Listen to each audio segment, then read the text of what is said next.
Okay. Hello, hello, hello. Hello, everyone. Happy Friday. Wait, is it Friday? No, it's Thursday. Happy Thursday. You made it almost to the end of the week. How's it going, everyone? We got an awesome stream today. Temple will be joining us shortly as well. This is not a sales pitch, don't worry. We're talking about the upcoming solstice, which is in 2 days on Saturday. And yes, we are doing our own solstice working, which you should definitely check out. But we're going to talk, there it is. But we're going to be talking about in general, wait, where'd it go? We're going to be talking about in general how to prepare for doing magic on the solstice. If you watched our stream yesterday, which I really recommend, I think it went really, really well. We dumped a ton of information. Let's get the chat up too here. Everyone's in the chat. If you watched that, then hopefully you were blown away by that. I was blown away. I found out about a whole bunch of information that I did not know about how, not just how cultures all over the world celebrate the winter solstice, but how they've been celebrating it the same way in many ways. And cultures that have no connection with each other, cultures across the millennia. And we found out some really amazing things like, for instance, that the date of the solstice is when the Earth is actually closest to the sun, and that the energy is most compressed, meaning that the solstice, as we determined, is like the best time for manifestation because it's when all the energy is coiled up that is then going to expand and manifest throughout the coming year. So too long didn't read, long story short, the solstice is when you should actually do your New Year's resolution. And for us magical people, that means being a little bit more proactive, sending out your intention to the universe, as the normies say. Nobody's late. We're just starting. Good to see everyone. Good to see everyone. We got Manessa, Jacobus, I am Pope Paul, James, Christina, Young Stitches, Frada RC, hope you're feeling better, Conscious Rediscovery, John Morrison, Occultology, Brandon, the whole gang, or a lot of the gang is here. Excellent, excellent, excellent. All right, my computer is lagging a little bit, so let me close some windows. Okay, so we're going to talk about how to prep for doing magic on the solstice. So the actual date of the solstice is Sunday, and it's around 7 in the morning Pacific time. We're going to actively harness that, but in our solstice working, but you should calculate that time based on where you are in the world and prepare, at the very least, throw some sigils off, okay? But we're going to go a lot deeper than that. There is so much that you can do to prep, and Temple is going to be joining us shortly after our opening segment. I'm adding a new segment to the show. After our opening segment, Temple will join us for that. So the following will not be directly related to the show at all, but I couldn't resist. I couldn't resist. So we're adding a new section to the show called Interfaith Dialogue.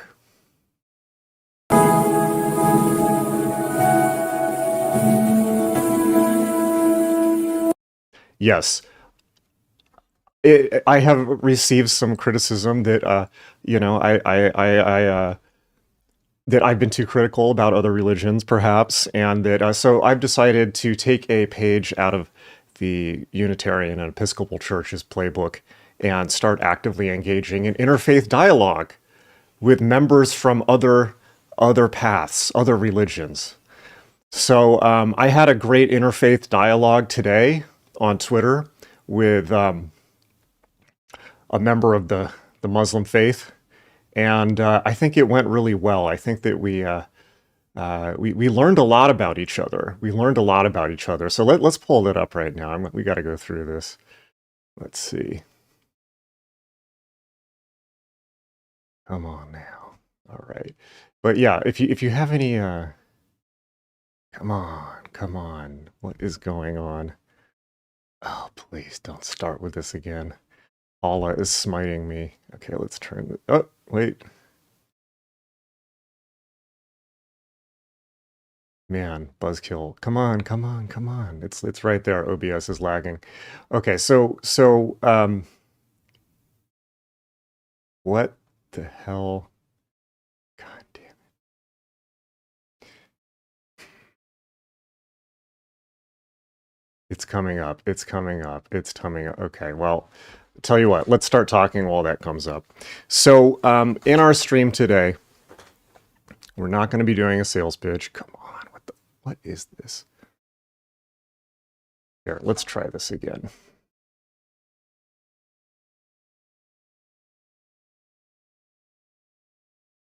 Allah is smiting me.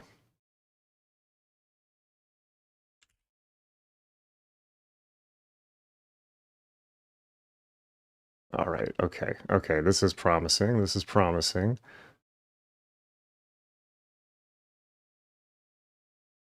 Bear with me here. Everyone's just joining the stream anyways. Everyone's just joining the stream anyways, so. Why? This is such an utter buzzkill. Okay, guys, I gotta restart. Hold on.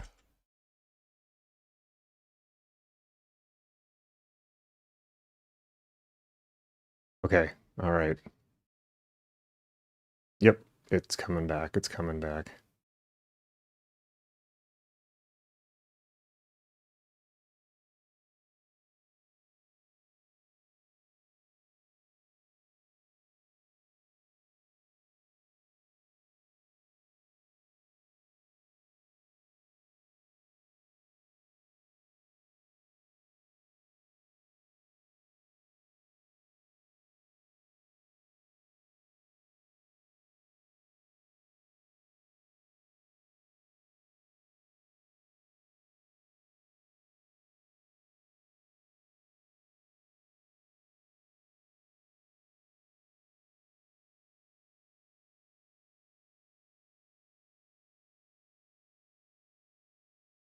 OBS.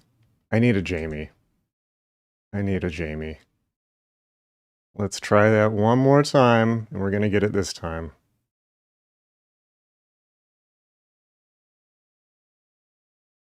All right. Okay, here we go. Here we go. My apologies, everyone. Allah continues to attempt to smite me. That's the deal with our channel. It's like you come for the gnosis, you got to understand that the demiurge is going to interfere from time to time. That's just how it is. So yeah. So anyways, let's so just to back up. Yes, we did interfaith dialogue today. Magick.me is reaching out to members of other faith communities to establish mutual tolerance and respect, and to talk about each other's beliefs. Of course, we're going to be honest about it. So here's what this Dr. Simon Godek today. This guy's a Russian disinformation agent.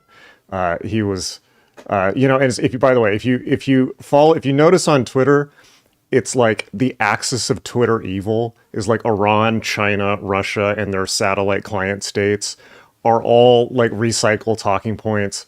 So he's saying, you know, he's talking about Epstein, the various anti-Semitic things. Okay. So I recently, in my interfaith research and attempting to respect other religions, I started going through the Islamic hadiths, and I found this really fascinating one, Merits of the Helpers in Medina. This one says, let me show you directly. Khadijah died 3 years before the Prophet departed to Medina. He stayed there for 2 years or so, and then he married Aisha. This is Muhammad. Married Aisha when she was a girl of 6 years of age. And he consumed or consummated that marriage when she was 9 years old. Wow. Wow.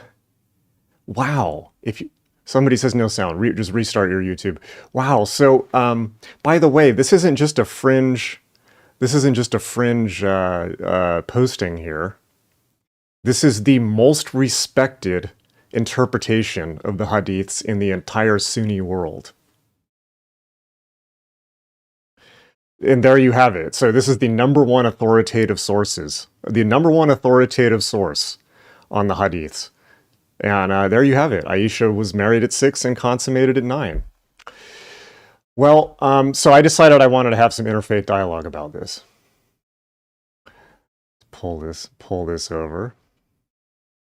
And so I posted this to this Russian trolls Twitter, and I got one Hikam AIC responding. So here's how our dialogue went. Do you know the original source of the hadith that tells us the Prophet, peace be upon him, married Aisha, may Allah be pleased with her, when she was 9 years old? Aisha herself is the source, so why are you upset when she herself was happy with it? Oh, okay. So my response, so dialogue continues. So you just fully admitted Aisha was 9. I rest my case. Blazra, you're banned forever.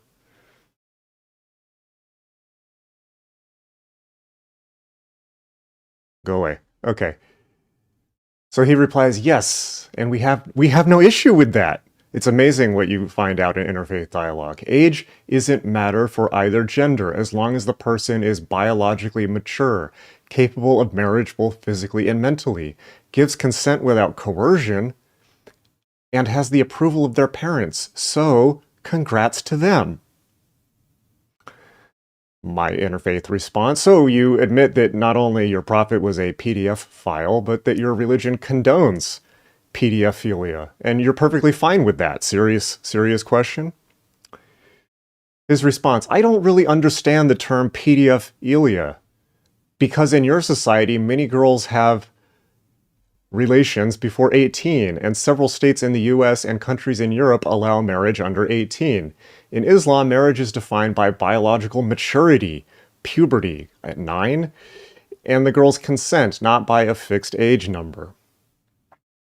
So, me being me, don't argue with the wizard, because I know spells.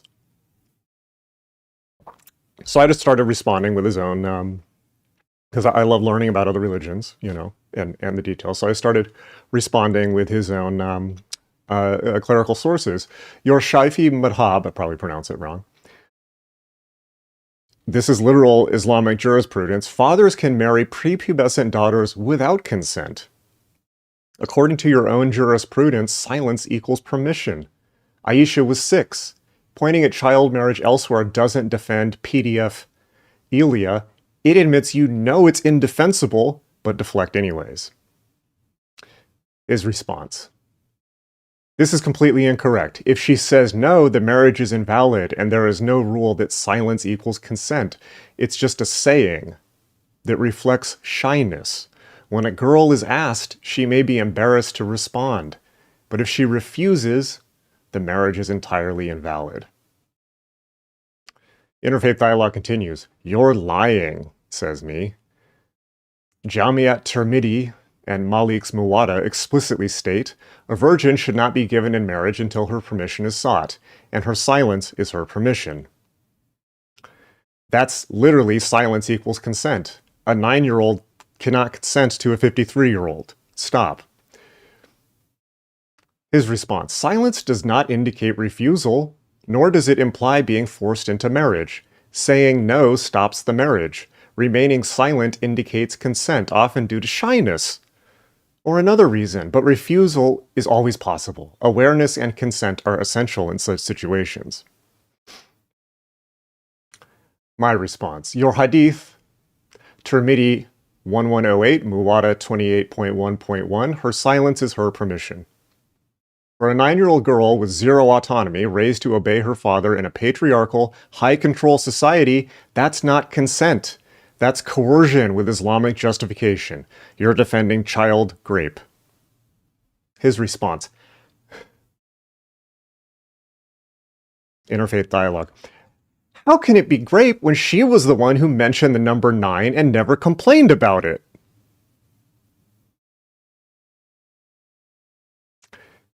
I told you that one of the conditions for marriage is biological maturity and consent, along with other conditions. There is no other opinion that mandates marriage to a minor. My well-measured response. You're lying again. 1. There is no opinion that mandates marriage to a minor. Your own Shafi madhab Al-Risala, Minhaj, Umdat, the father or paternal relatives can arrange marriage for a virgin daughter without her consent until she reaches puberty. That's prepubescent. That's a minor. That's without consent. 2, she mentioned the number 9 and never complained. Groomed children often defend their abusers. That's called Stockholm Syndrome. She was raised in that household from age 6 to 9, completely dependent on Muhammad with zero autonomy in a society where women had no rights. A victim's testimony doesn't prove consent, especially when she was indoctrinated from childhood and had no framework to understand she was being abused. 3. Biological maturity and consent. We've proven 4 times that your sources allow fathers to marry prepubescent girls without consent. Aisha was 6 at Nikah. A 6-year-old cannot consent. Stop defending child rape. But he really, I have to admit here, I was really shut down by this answer. He really proved me wrong. He can't be lying because lying is forbidden in Islam, BTW. Once again, her consent is necessary. And then he wants me to contact him personally so that, because he can't shut me down in public. Anyways, it's fascinating what you learn in interfaith dialogue. It really is. It really is. All right. So that's our interfaith dialogue section for today. All right, everyone. How's this relate to solstice magic? Somebody asked. It doesn't. It doesn't. I just had to get it off my chest. It was burning. Sue me. What can I say?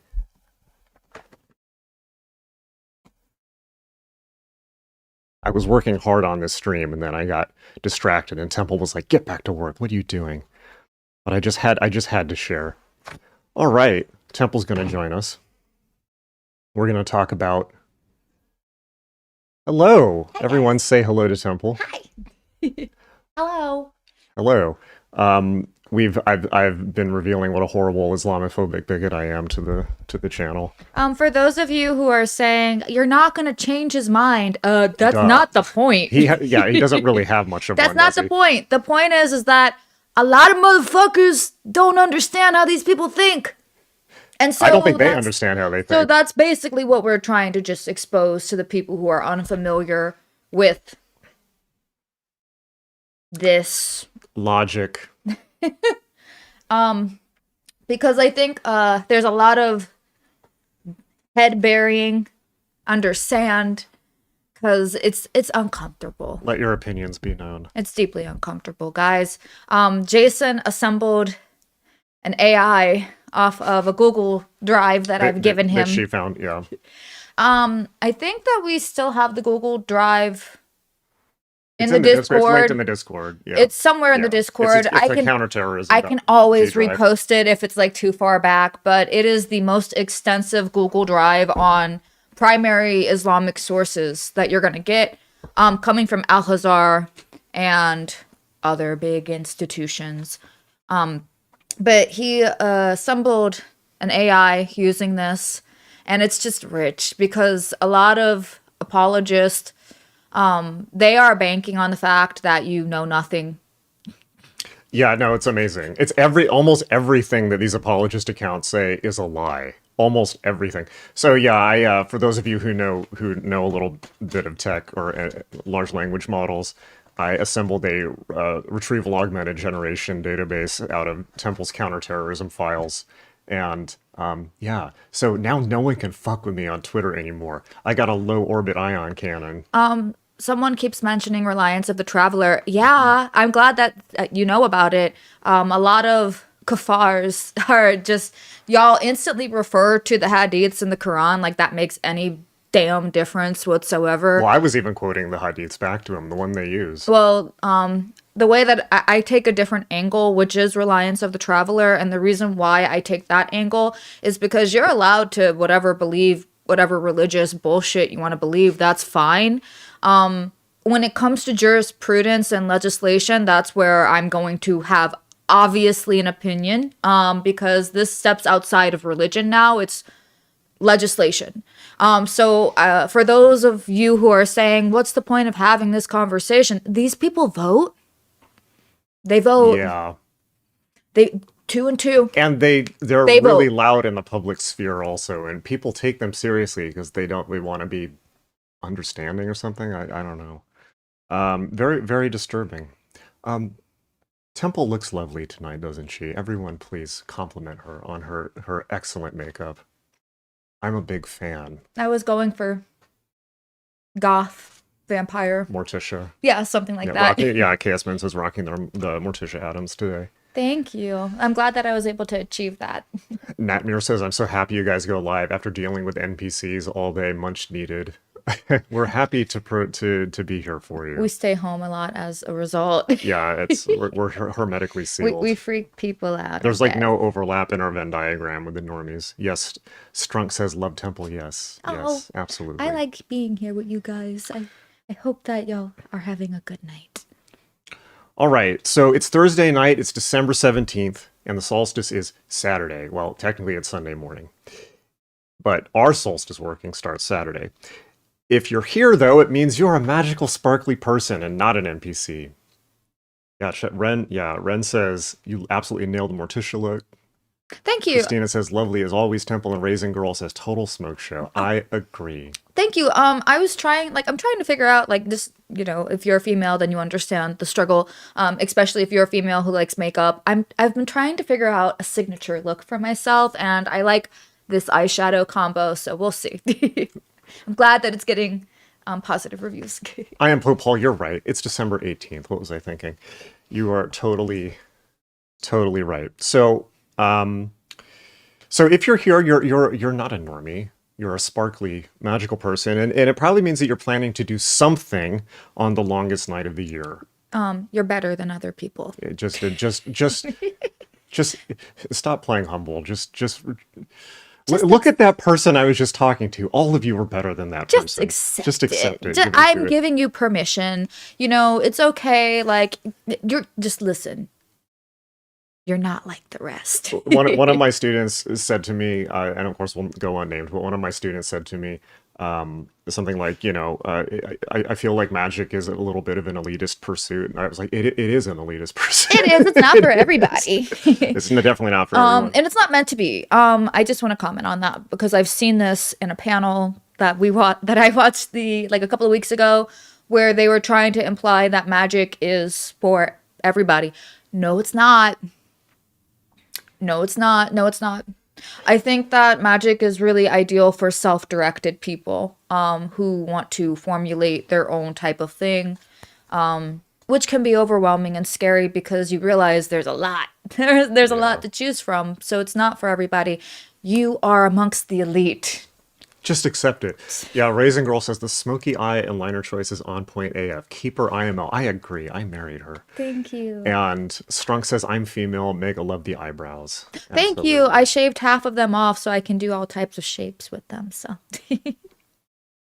Oh yeah, and Conscious Rediscovery says Gary Brecka recently had a young Muslim girl on his podcast talking about her faith, and the main topic was female modesty, a slow trickle into our young population.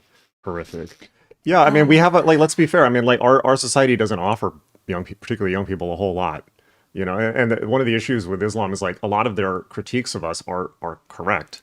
It's just that what they're offering is way worse. It's kind of like an overcorrection, I think, because I do agree that there needs to be a balance. Here, maybe scoot over just a little bit. Yeah, there needs to be a balance. There needs to be a balance because, to be completely fair, most people fall somewhere in the middle.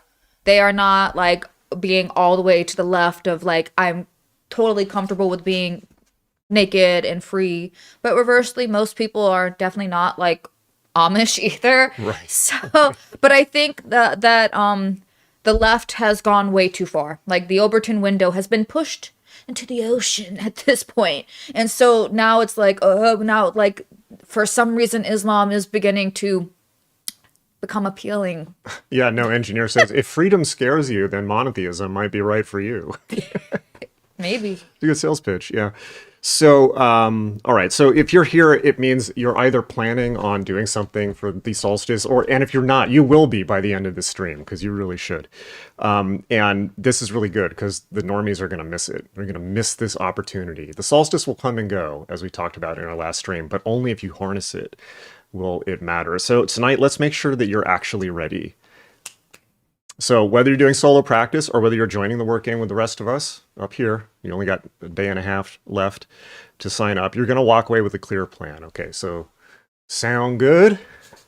All right. So let's start with the facts. The solstice is on the morning of December 21st, our time, December 21st, 2025.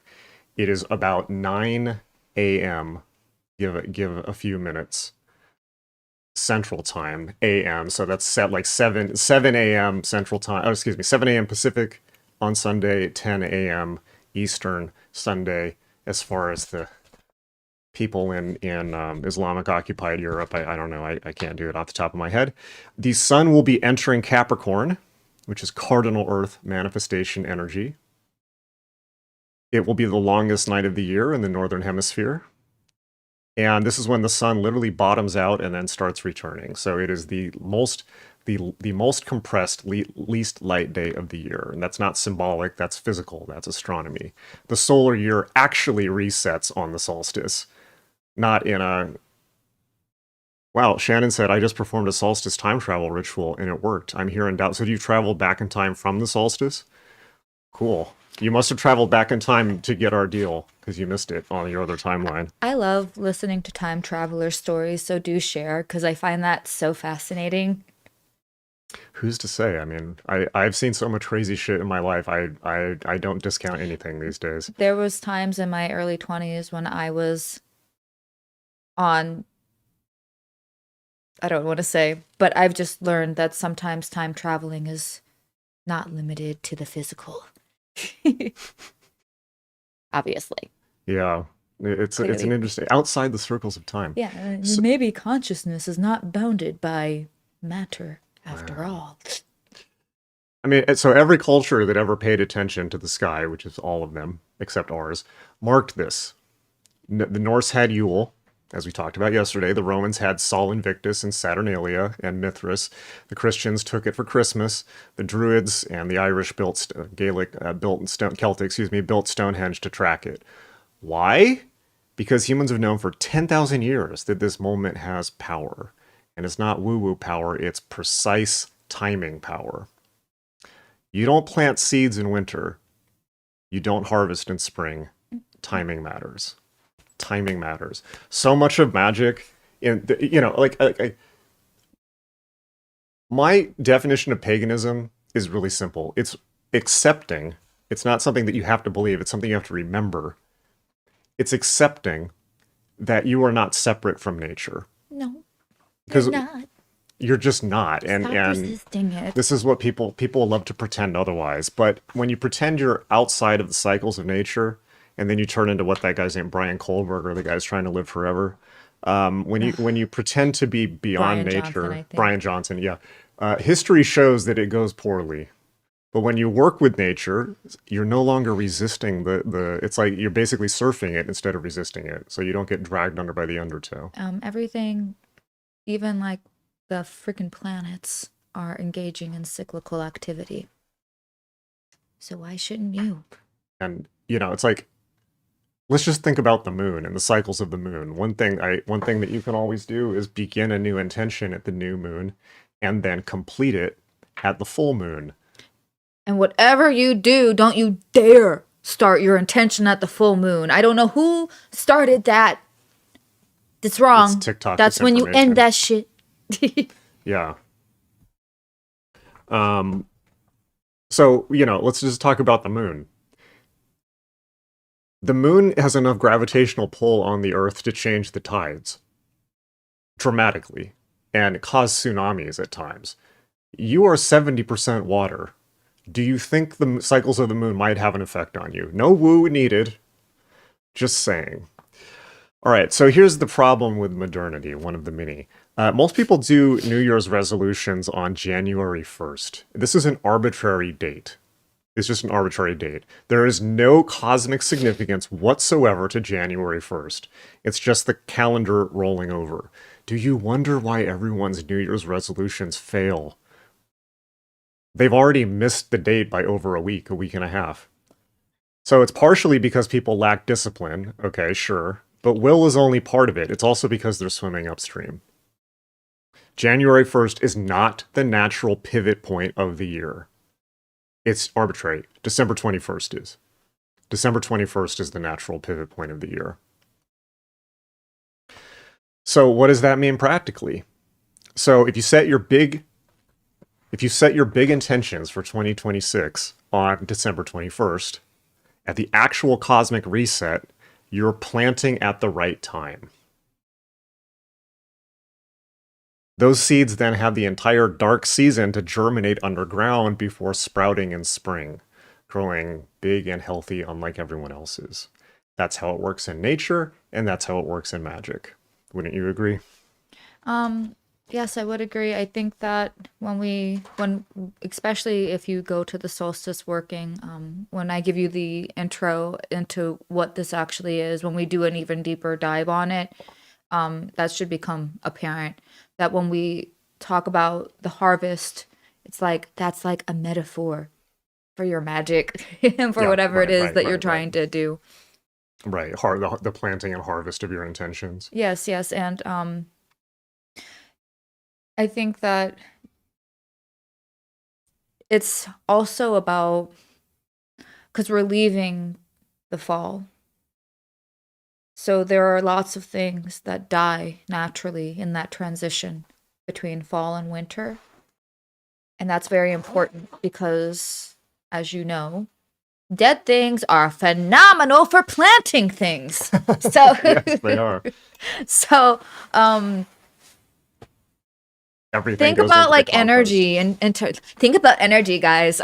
So like energetically speaking, you are physically incarnated, or else I mean, if you're not, then I think it's interesting that you're tuning into this stream. I'd love to know how. Just random algorithm. Welcome. If you're here from the algorithm, this is like Instagram. If you saw this while scrolling, it's because you're meant to be here. But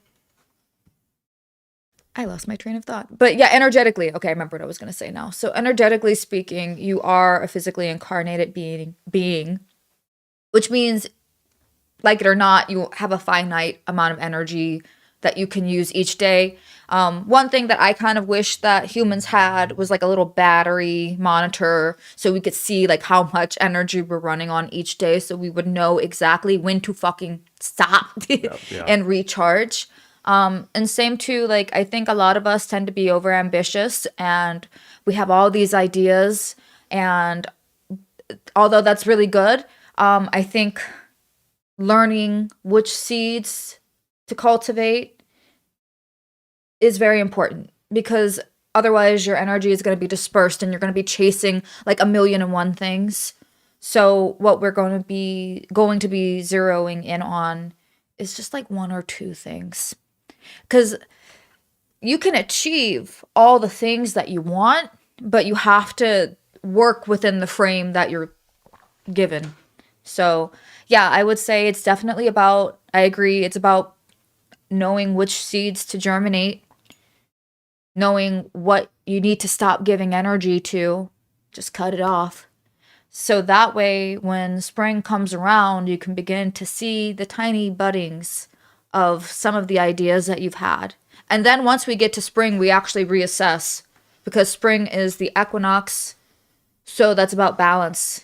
So yeah, it's actually all super intentional. We're going to talk about intentionality versus just like just going around, just flinging yourself around, like reacting. We want to bring intention not just into our gear. We want to bring intention into every single moment. Eventually, we start big, the year, we reduce it down to the month, we reduce it down to the day, we reduce it down to the hour, we reduce it down to the minute, we reduce it down to the second. So that way, you are present, and you don't drift away. Right. Because we got a lot of drifting going on in the world. So Don't be a drifter. don't do it. So you can harness this time solo. You can do it with a group. Either way works. But you have to do it at the right time. And that's Sunday morning, which is why we're prepping now. All right, so what does that mean practically? What should you do within the next 48 hours? So let me walk you through the timeline. So Thursday night tonight to Saturday night. So of course, if you're joining us on Saturday, we will be working throughout the day. But let's just say let's just say from now till Saturday. Okay. So here's how to prepare properly. So tonight you should get clear. So here's my challenge to you. Before you go to bed tonight, ask yourself and answer one question, just one question.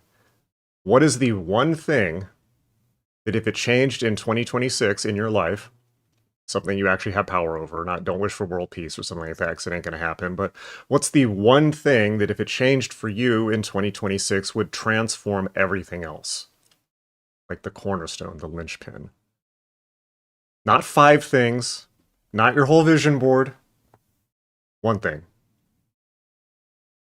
So for some people, that's probably something like breaking a self-sabotage pattern. It might be stepping into a new role, stepping up into a new role, completing a major project. Maybe it's leaving a relationship that is long past its time. Maybe it's starting the thing that you've been avoiding. We're gonna definitely I'm going to call you out on that shit. Just be prepared to feel targeted. I don't know any of you personally, so I'm not actually targeting you, but what are you afraid of? So whatever that one thing is, whatever that one thing that if it changed for you in 2026 would transform everything else, get crystal clear on that tonight. And many of you who are more like most people who follow us they already know about Magick. They've already got experience with it, right? There's tons of channels and content out there in Witch Talk for people who just are finding out about it. But if you have experience with Magick, then you'll probably agree with me that it feels like more than half of the work is done in just getting clear on your intention. Right? I mean, it's like, wouldn't you say? It's like once you narrow down your intention. That is the difference between somebody who is drifting and someone who is not. Definiteness of purpose. Yes, as Napoleon Hill says, definite. Oh, we love Napoleon Yes, over here. your chief aim. So yeah, Pocket Sandman said some interesting. So Pocket Sandman said, so that means that the real New Year is December 21st. Yes, and you thought it was the 25th. So what we discovered yesterday, we should definitely go watch yesterday's stream, is that the reason why the 25th is important is because it's the first day in which, after the solstice, in which you can actually see the day starting to get longer. There's a little bit more light than before, which proves that the sun is coming back. So the 25th is the rejoice of the return of the sun, but the actual pivot point is the 21st. I did not know that till yesterday, so the more you know. All right, so what if you have difficulties finding that one thing? So here's 3 actions that you can take. I'll read these a couple times, so you can write them down. You can go rewind the video as well. Number 1, what did I avoid in 2025 that I knew I needed to do? Be so for real with yourself. I got some. Number 2, what pattern keeps repeating that I'm sick of? Be so for real with yourself. You don't. No one has to read your journal writing. We won't know. So be for real. 3, if I could only change one thing about my life, what would create the most ripple effects? So I'm going to read those again. Number 1, what did I avoid in 2025 that I knew I needed to do? 2, what pattern keeps repeating that I'm sick of? 3, if I could only change one thing about my life, what would create the most ripple effects? And your answer to question number 3 is your intention. So get clear on that tonight. It's an easy task, but it means everything. Be so for real with yourself. So, actually, maybe should we pause and let them think about that a little bit? I mean, if you're going to the Solstice Working, I think that this is like, just you'll have tonight to think about it. We don't need to pause. Okay. I don't think. Like you'll have tonight and tomorrow. I think that's a good exercise to do though before you come to the solstice, because we gonna be unaliving some attributes. By the way, you saw Trump just made weed legal, so we can smoke weed on stream again. Well, no, we can't. We actually can't. For actual adult reasons. Manessa says, is it better to be more or less specific in these answers? I would say more specific. as specific as possible, actually. Ooh, ooh, ooh. But that's an open for debate because sometimes if you make it less specific, it gives it more space for manifestation, right? I What do you think think? this is an individual by individual basis, but I would just want to add on to that. Being very specific also includes knowing what it is that you don't want. Don't like hyper focus on what it is that you don't want, but like I often feel like when you know what it is that you don't want, that better pushes you towards what you do want your intention to be. So, Yeah. It's just like in all things with magic. It's like just find out what feels right. Um, but I tend to like to be specific. All right. So now, what do you want to? Once you have that, that's all you got to do for tonight. That's all you got to do. So how about tomorrow, Friday? All right. So tomorrow you're going to build your ritual structure. ooh. So every ritual pretty much has the same structure, the same bones. If you're experienced, particularly with chaos magic, you know this, or if you're experienced with like the Golden Dawn Z2 papers, you know the structure. But if you're new, write this down. Here's the structure of ritual. Number one, opening. That means you want to mark the boundary between your ritual space and the outside, or rather, sacred versus ordinary time. Mark the boundary between sacred and ordinary time. Two, invocation. Call in what you're working with, whatever that is for you. Maybe that's your own designated higher power, whatever god forms or systems you work with, your higher self, the universe, whatever language you like to use, right? Three is now you do your main work. You state your intention, which you're going to figure out tonight, and you charge that up with energy, gnosis, whatever that happens to be for you. Four, offering. You give something back. You give, and this could be a promise of service. It could be a promise of, what would you say? What's a good offering to give? I mean, this doesn't mean, well, Well, no, what were you gonna say? It doesn't mean what? this doesn't mean like Hollywood Hammer horror sacrifice, but it means giving something of yourself that's meaningful. Yeah, like think about it this way. Like, what is something that's precious to you? Like, I mean, okay, for example, like I remember in the past, some of my offerings would be what is them? Oregano. If you know, you know. Like, I was a very avid. Well, now you can say it because I it's guess legal. so. It's I legal now. used to smoke a lot of weed, Yeah. and so for me, an offering would be like, okay, I'm going to give this up to whatever being that I'm working with, or also just like volunteering your time to something, maybe foregoing an indulgence that you like, and to redirect that energy towards either It's a meditation good or one. a ritual. If you like to scroll on the phone, maybe you sacrifice your scrolling Sacrifice time. your doom scrolling. Yeah.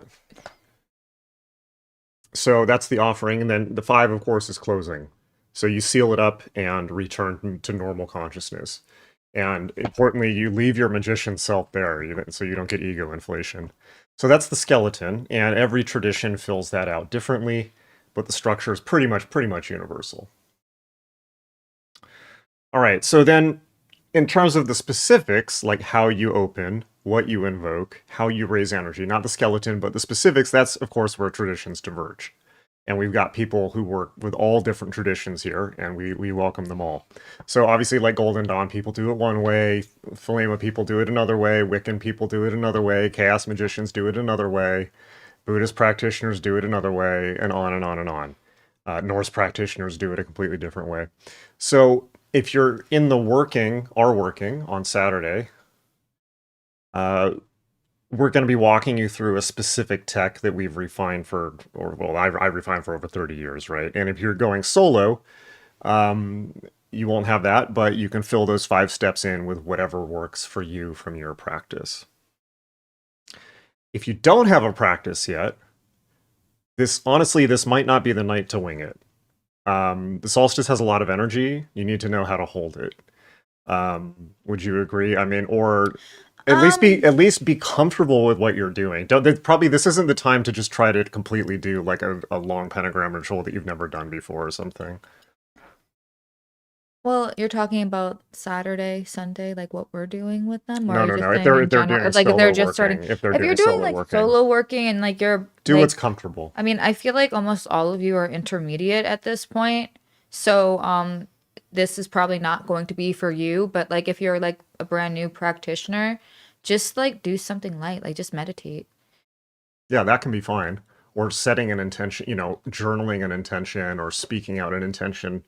You go outside and speak an intention to the sky at the moment of the Yeah. solstice. That's Yeah. fine. I know that occultology had mentioned that it is a new moon tomorrow. So it's a great time to begin new Wild. things.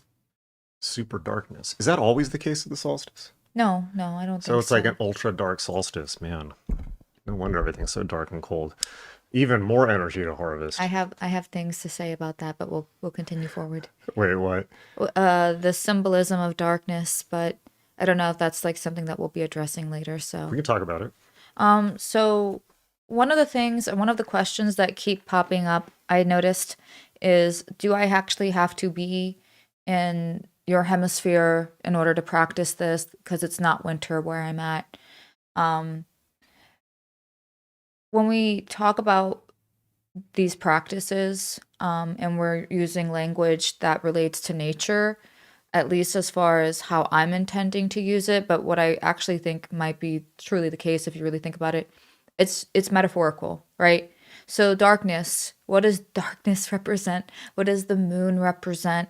Don't be afraid of it, but it is a lot of internal, emotional, intuitive work. So yeah, it's a lot of feeling based practices. I would even say, when we talk about the darkness, it's not what is visible to us. It is what is basically imperceptible to us. But the darkness is what gives birth to the light. So when we talk about the darkest night of the year, it's not like a scary thing. And I don't think anyone on here actually believes that it's a scary thing. But just to clarify, that's primarily the mode, like the attunement for the season. The sun is not out as much. It is really dark. So reversely, as above, so below, we are going to do a lot of internal, subtle, deeply subtle work, in the quote unquote darkness. Indeed. The dark. We all embrace the darkness here. Yeah, look, we Absolutely. only wear black here. Absolutely. So if you're yeah, so do what's comfortable. And I saw Frauder said, yeah, even contemplation can be just as powerful as literally anything else. I mean, yeah, just like, honestly, just like stop and spend like an hour thinking without a phone. Ooh, I love like just having one thought. You can contemplate just a single concept. Like for example, I have been in contemplation of the concept of grace for the past like 6 years. So you can literally take one concept and contemplate it for years. It's very good for you to do, actually. Very good. Or just think about your life, like think about what just take an hour to be honest with yourself. Sometimes that's the best. Don't ruminate. Don't ruminate though. So what else do you want to do tomorrow? Get your physical space ready, right? So clean your room, clean your space. That literally means vacuum, clear clutter, and make room in your space. Not just where you're doing ritual, but your whole living space. And set up whatever you're going to use. That could be an altar, working area, ritual corner. Doesn't need to be fancy, but get it set up. A minimum setup, if all else fails, is a candle, something to write with, and a bowl for offerings. Right? And clean your space. Yeah, very well. Clean it. Clean it, clean it. Yeah. Mop. Wipe down. Deep clean. Pine. Mop with pine. Pine Sol. Yeah. Do it. So that's it. Tools don't matter as much as your intention, but definitely clean. Please clean. All right. So if you want to know what we're setting up for the working, you will be getting that. Hopefully everyone who signed up for the working, by the way, should have their login details. In case you haven't seen them, please check your spam filters and make sure that you signed up with the same email that you're checking. And of course, you can always email support@magick.me if you don't have it for some reason. But we're going to have over 100 people there, and probably a lot more by the time sales end. That's so many people. All right. But the most important thing is not tools, it's clarity and clean space. All Like right. literally, it's so important. Other things you want to do, just rest.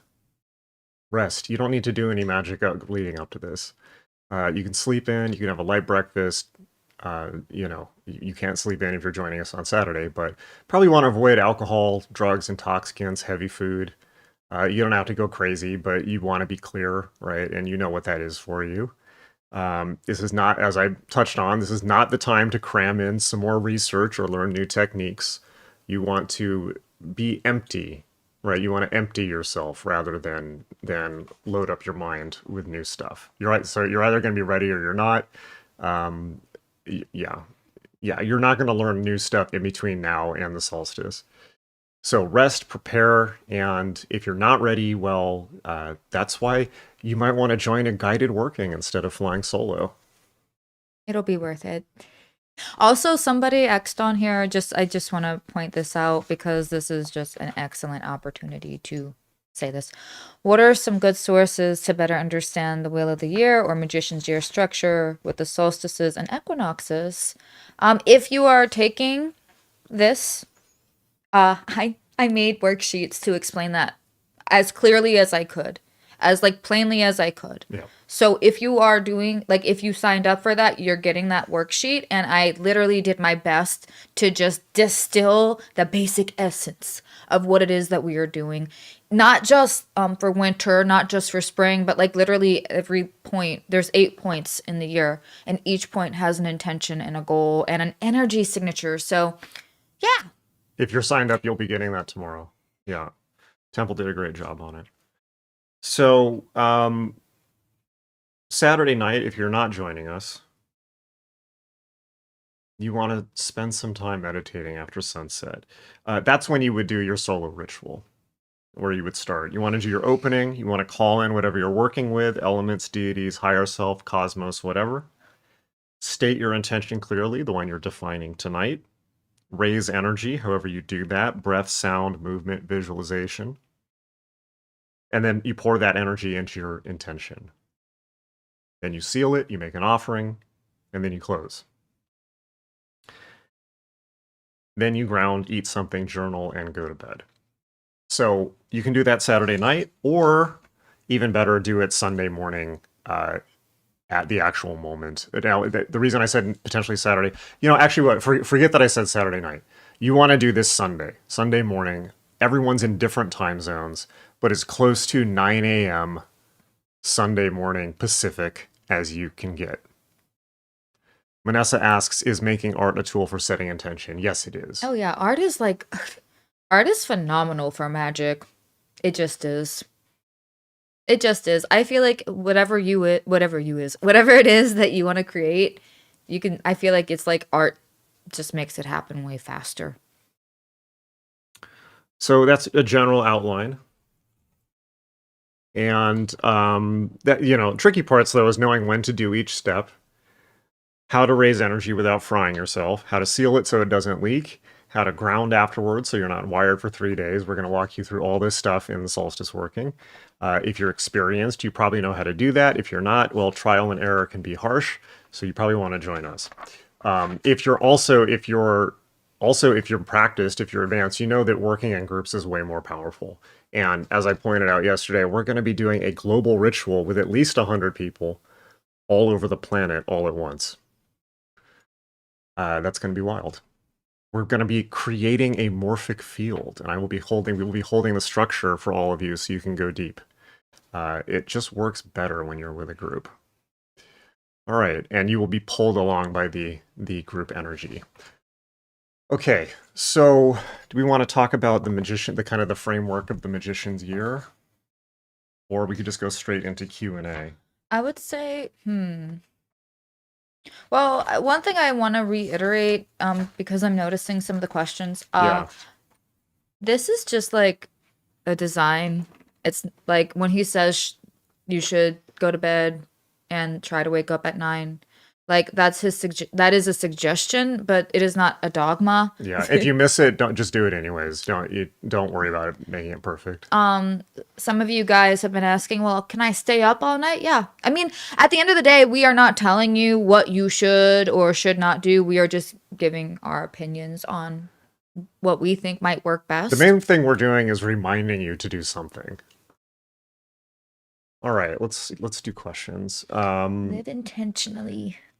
John says, if you're regularly banishing, is there much point in doing specific stuff to ground yourself? Well, yeah, I mean, you definitely banishing is not necessarily grounding.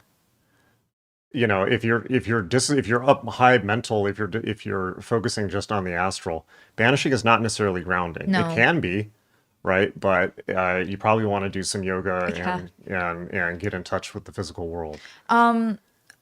In the equinox working, I did what I considered to be a very grounding exercise where I walked the students through a technique that I hope fully got you in your body and got you to love your body and to send love to each part of your body. So, one of my favorite grounding exercises is just to bring my awareness from the tips of my toes all the way to the top of my head, and I leave no part like out. I make sure that I bring my consciousness to each and every part of my body. I tell each and every part of my body, thank you. I love you. And I bet, this is just not a common practice that people do, but I think it's a wonderfully grounding one. Because, like, when was the last time you told your right ankle, thank you? Be so for real right now. You probably haven't. So, if you want to do a grounding exercise, yoga is phenomenal. Yoga's Eating always good. Ooh. eating something that is probably really dense and heavy is also really good. Going outside. I mean, I feel like at the end of the day, I look goth, and I am goth, but deep down, like a hippie yogi type person. Go outside without your shoes That's a good one. and put Yeah. your feet in the soil for at least like 10 minutes, right? So there's lots of things that you can do, but grounding exercises, anything that can get you in contact with your body. Even like I I'm reading a book about the womb, and each part of your body is conscious. I mean, you're conscious. So this book has me doing exercises where, like, I'm having a conversation with my womb, but you could do this with literally any organ in your body. So that's another way to be grounded, I think. A lot of people are talking about doing art as a grounding and earthing activity during that time. Yeah, if you're an artist, like artists get this stuff intuitively. If you're an artist, like making a artwork at that time that is has an intention encoded into it, like physically creating artwork to represent a reality you want to go into, that's a great one. Art is just like, yeah, I think that if you're an artist, you're special. And what I mean, like, everybody on here is special and you're all artists in your own ways, but it's just like art literally is like an act of creation. Like, it's literally an act of creation. You are doing the as above, so below thing. You are taking something that is immaterial and you are making it material. So, like, whatever it is, like, for me, most of my manifestations came from songs that I've written. Like, not even like, I like to believe that is a lot of the ritual work that I've done too, but at the end of the day, I feel like a lot of it is just songs that I've written. Um, and occultology said goth yogi. Yes, I am a bhakti yogi. Absolutely. So yes, oh, super chat. Thank you, Patchwork. We're playing a video game that's helped me ground before. Whatever works for you. I'm probably going to be streaming more games on this channel. People are talking about charging talismans. Yeah. Wait, I love this. Wait, so Hmm. Damien and Lori Eccles, do they do stuff like we do too? That's so Wait, what are sweet. they doing? Because Ren said there's a lot of really good grounding practices in Damien and Lori Eccles ritual. Um, I think that's so sweet. I only met Damien once, but like if him and his wife are like doing things like that, like how we're doing, I love that. Yeah, Damien's I great. love that. Damien's great. Yeah, we met him in New Orleans. Um, let's see. Frilled Mayfly is working on a magic circle, 10 hours in. Awesome. Those are always fun to do. My tip for making a magic circle, by the way, and this is my go-to. Go to Home Depot or Lowe's or whatever, Walmart works, and get a 10 by 10 canvas drop cloth and cut a circle out of it and then paint the circle on it with acrylics. And then you can roll it up and take it with you. I mean, literally a drop cloth canvas is what house painters use, but it's also a canvas just like people paint on. And acrylic you can walk on. That's the way to do it. So you don't have to like directly do it on the floor. They're talking about Damien being awesome. He is. He is. He's yeah. so nice. Damien's wonderful. He's really sweet. And he also like rescues kitty cats. That's how you know. He has a new book coming out on martial arts, I saw. All right. Digital cleanouts are good. Yeah. Watch Mary Poppins. Okay. That's a good grounding one. Conscious Rediscovery says also a great time for self-forgiveness. Yeah, self-forgiveness is a form of letting go. Absolutely. Yeah, forgiveness is very important. It's like a chain that like if you feel weighed down, being mad at yourself forever isn't going to really resolve anything. I think the best way to forgive yourself is just to accept that you're human and that you make mistakes and to not make those mistakes anymore. Yeah, thank you again, Patchwork. Damien Eccles has a new book coming out, Alchemy of the Broken Blade. Yeah, that's the one I was talking about. I'm going to get it when it comes out. Excellent. Maria, hello, Maria says, I always like a fun movie to wind down afterwards. Okay. There we go. We watched a fun movie last night. Oh, God. So tangent. We watched the worst movie. It was hilarious. It was so funny. So it was called American Haunting. An American Haunting from 2005 with Donald Sutherland and Sissy Spacek completely wasted. So the reason why we watched it is because I've been watching Appalachia content and I've been into or interested in the Bell Witch ever since I was like 11 or whatever. And I had relayed the story to Jason because he hadn't heard about it. So we were looking up documentaries on it. And then I had the brilliant idea of like, hey, we should watch the movie. And free on YouTube. If you have YouTube Plus, I pay for that. But hilarious. Oh, Maria's seen it. I think it was intended to be scary, but we just kept laughing. It was oh God, it was so bad. I can't even. It was all a dream within a dream within a dream. Every single scene was somebody having a nightmare and then waking up into a dream. They clearly ran out of footage halfway through, so they just started reusing footage.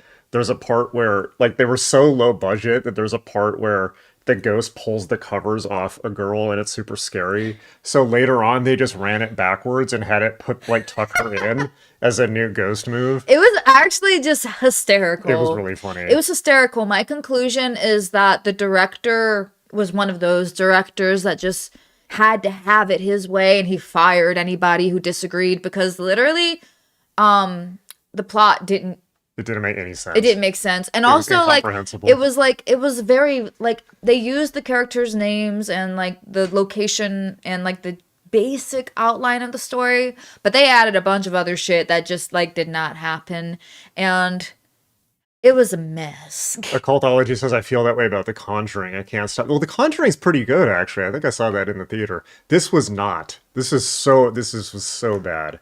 It's not on that level. It's just Frilled Mayfly says ghost. It's sleepy time. Yeah, tucking you in. we were hollering at that point. At that point we were dying laughing. We're talking about An American Haunting, Patchwork. An American Haunting. Yeah, it's on Plex for free if you have a Plex account. Yeah. Oh, Ren says, could I talk a bit more about the importance of ancestor work during this time and possibly how to reconcile with generational tensions?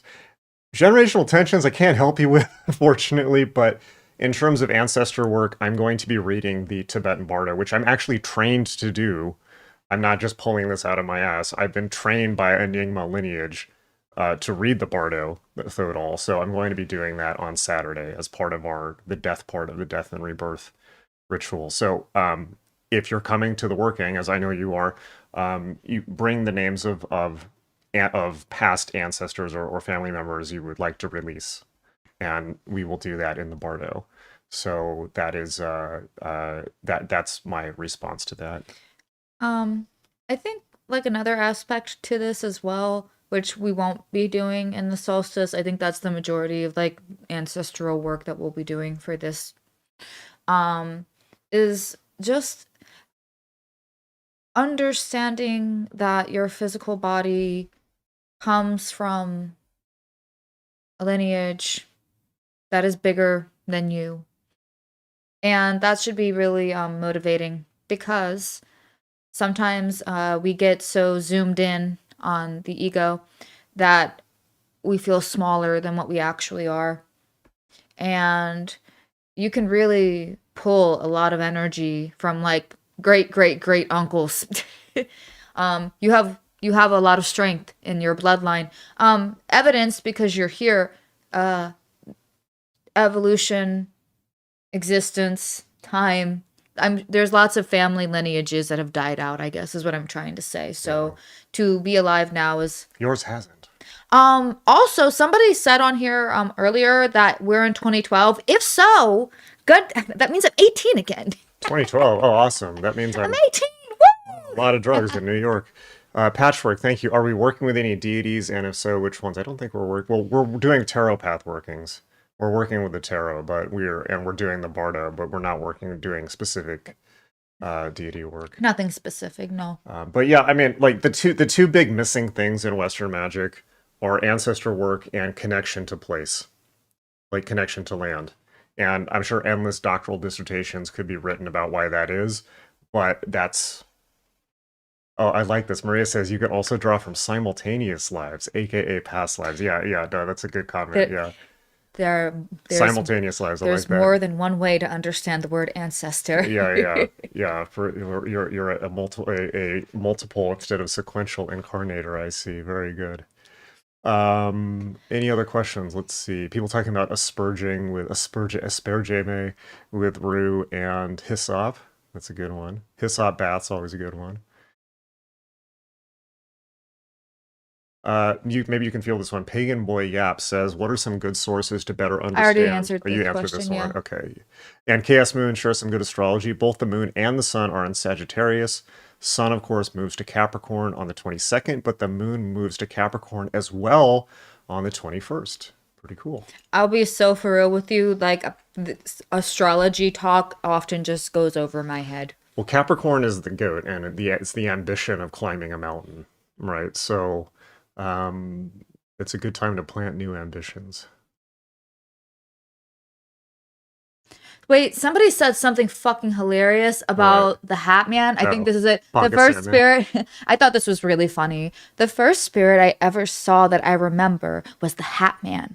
And I'm pretty sure he had... Man? Yeah, it is. And I'm pretty sure he had something to do with the spirit that wrestled me, after which I received... Gnosis? Oh, Gnosis. Oh, noses, like Gnosis, but noses. You know what happens to Gnostic people? Wait, they lose their Gnosis. This person also said something funny later on about that, though. Hold on, let me see if I can find it again, because it was so funny. Bear with me, guys. I'm about to give up. Oh, Damien and Lori just did a workshop on the air element. Cool. They're so cool. Okay, here it is. All my sculptures are ugly demons, but whatever. I'm not racist. My first spirit guide was Hat Man, and then he sent the boogeyman after me, and after I won the fight, I had the star. I don't know what's going on there, but sounds fun. Sounds like I'm not fun. against it. That was really interesting. Thank you for sharing. I just wanted everybody to know it. I want you to know that I noticed. Frauder asked, did you guys legalize the Hobbit's leaf finally? Apparently so. I heard that it's like it's not Schedule 1 anymore. It's Schedule 3, which is basically like the same as Tylenol. Somebody told me. I'm not sure. We should check. Should we pull it up? I mean, check it. It's kind of a big deal. Of course, as soon as I decide to get on the straight and narrow, this shit happens. Right. Well, that's good because we were worried about all the local stores having to shut down and people not having work anymore. There's a whole lot of people employed by that industry. It's just like, hey, I thought we were pro small business. So I'm glad that Trump did that. Tilray and Integrity Farm stocks fall as Trump reschedules marijuana. Cannabis stocks are through the floor. Can we show it? Not working. Anyways, Okay, yeah, so I was right. Tylenol 3 codeine. it's the same as Tylenol now. Does that mean they're gonna? Tylenol 3 codeine. Oh, codeine is not the same thing. Well, Yeah, that's whatever, that's. it's still similar. I wonder if you're gonna be able to buy joints, like get joints from behind the counter like Sudafed at the store now. Personally, I think it's a great thing. I don't care if people don't like the way that it smells. There are people who are dealing with chronic illnesses PTSD. that don't want to get addicted to opioids. I know, right? It's like guys, we have this thing called the opioid crisis. It's real. Like, yeah, we can keep bombing boats in Venezuela, which frankly I'm not against. But because just as an aside, I don't care about those people. What I care about is all the people dying of fentanyl in the U.S., which is like, I'm sure that everyone here, certain Canada, U.S., Mexico, like you know somebody personally probably who's been touched by that shit. I've literally known, this is like just crazy, but like, and this might say a lot about where I'm coming from, but I have known within the past 10 years at least like 6 motherfuckers who have died From fentanyl. yes, Yeah, I've known a literally. couple. Yeah. Venezuela thinks that they can go to war with the United States. Somebody needs to talk to the leader of Venezuela, because clearly he's on drugs. Yeah. Obviously. Aside, I mean, drugs are bad. I mean, it's like, yeah, like just make weed legal and be done with it. People do need relief from chronic pain. Like life is painful, right? People need relief. It's just you don't want them to turn into heroin addicts and then overdose on fentanyl. You don't want them to be on opioids. You just don't. Yeah. That shit ruins life. I'm sorry. And you don't want them weed to might be make you a drunks little bit either. spacey, but it won't make you lame. It won't make you drunk drive, you know? It'll keep you. It'll keep your ass on your sofa. You will not be a threat to anyone. Right. You might eat a lot of snacks. You gotta balance that out. Right. It's like yeah, exactly. The biggest danger with marijuana is like the snacks. We all know it. Yeah, exactly. It's like Bill Hicks used to have a joke. It's like, like people drink and drive and then crash and kill somebody and ruin somebody's whole family, ruin somebody's, all these people's lives.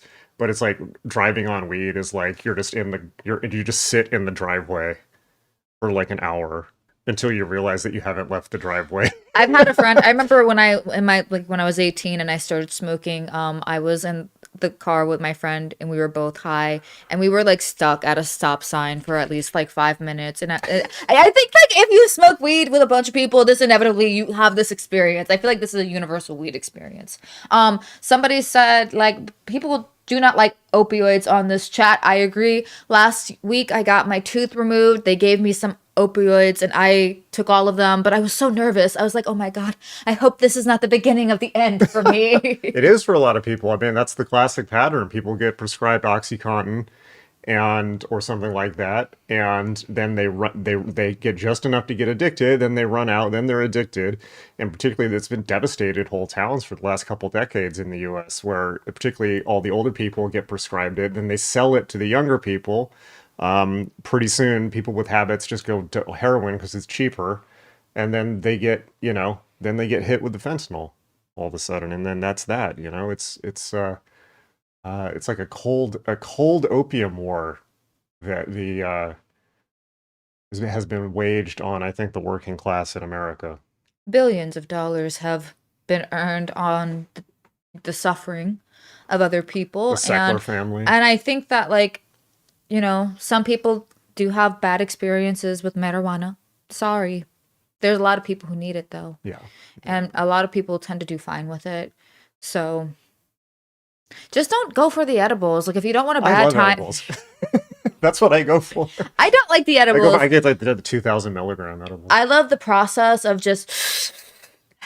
I love that process. This one time though, like, yeah, like this he used to take the gummies for sleep, and so he had like these massive gummies, and I was like, 2,000 okay. milligrams. I was like, give me one of those. I want to be knocked out. Number one, definitely You don't hit want the wizard stash. definitely hits me in a different way than it hits him. Because I did not get good sleep, and then the whole next day I couldn't keep my eyes open. I was just I don't do well with the ingestibles. I'm more of a smoker myself, so. Well, let's ask this. We're probably going to wrap up pretty soon, but does anyone want to share? Has anyone come up with their intention? Have they answered their question for tonight? If anyone wants to share.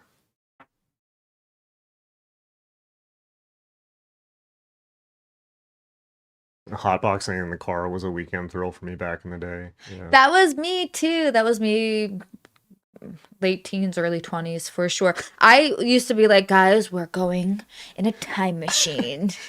Alex says that happened to me. I thought the stop sign was a stoplight. How long were you there for? I'm telling you, I think that this is like a universal experience. I mean, maybe not for everybody, but I have to believe that this happens a lot. KS Moon, who's in the Dakota, says you can't even own a gun here legally if you have a medical card for marijuana, but you can still drink and have a gun. Yeah, how does that make any sense? I don't understand how alcohol is even legal, to be honest. I'm not trying to take away anybody's booze. I'm from New Orleans, and it's just, yeah, I get people really like alcohol, but I never understood how that was legal over weed. I don't get it. John says weed is a gateway drug to harder things like Papa John's and Oreos. Yeah, I discovered Irish cream Oreos a couple weeks ago. That was fun. It was okay. I liked it. He ate, yeah. I ate all of them. I only had a few. It was okay. I wanted him to enjoy it. Yeah, pills are bad. Yeah, they're not good for your liver. Sager just did a rant about how cannabis has proven zero. Who's Sager? Is that a Canadian person? Has proven zero uses, including for pain. Never lost respect for a talking head so fast. Yeah, That is so like it's such a lie. narc energy. It's such a lie because I have 4 herniated discs. Feel bad for me. I have 4 herniated discs, and I can tell you that absolutely weed takes away the discomfort of my herniated disc when I'm high. When I'm smoking. There was a point like where I mean, once you smoke for so long, your tolerance gets to a certain level where it's just like you don't get high anymore. But I used it specifically for pain management, and yeah, that's just a lie. That's just a lie. Or it's a placebo, and maybe he's right, but whatever. I'm pretty sure he's wrong though. Yeah. Mirza says fentanyl has turned half of Canadian cities into a bad Mad Max movie. Yeah, I bet. America too. America too. Alcohol is known as spirits for a reason. Oh yeah. Coming from New Orleans, I will share something with you. Pocket Salmon says Trump was like, stop asking about that list that I'm definitely not on. Have some damn weed already. Yeah, Obama did the same thing. Alcohol is spirits. And if you go to New Orleans and like you're not a very strong-willed person and you have a few drinks, there will be some spirits entering into your body. I promise you that. Promise you that. Maria says ancestral healing takes place in the West, by which I assume you mean the Western traditions, through participation in the communion of saints in the Roman Catholic Church by praying for those in purgatory. It's actually reciprocal and goes both ways. That's interesting. That's interesting. Wow, yes. You have thoughts on that? Let me see. Let me read them one more time. Ancestral healing takes place in the West through participation in the communion of saints in the RC's church. Practice for this. Yeah, they can intercede on your behalf. Mm. That's what a lot of people don't understand. Like the Catholic that's what she's talking about, right? Mm-hmm. Yeah, a Roman Catholic. It's super magical. I think we have some obvious.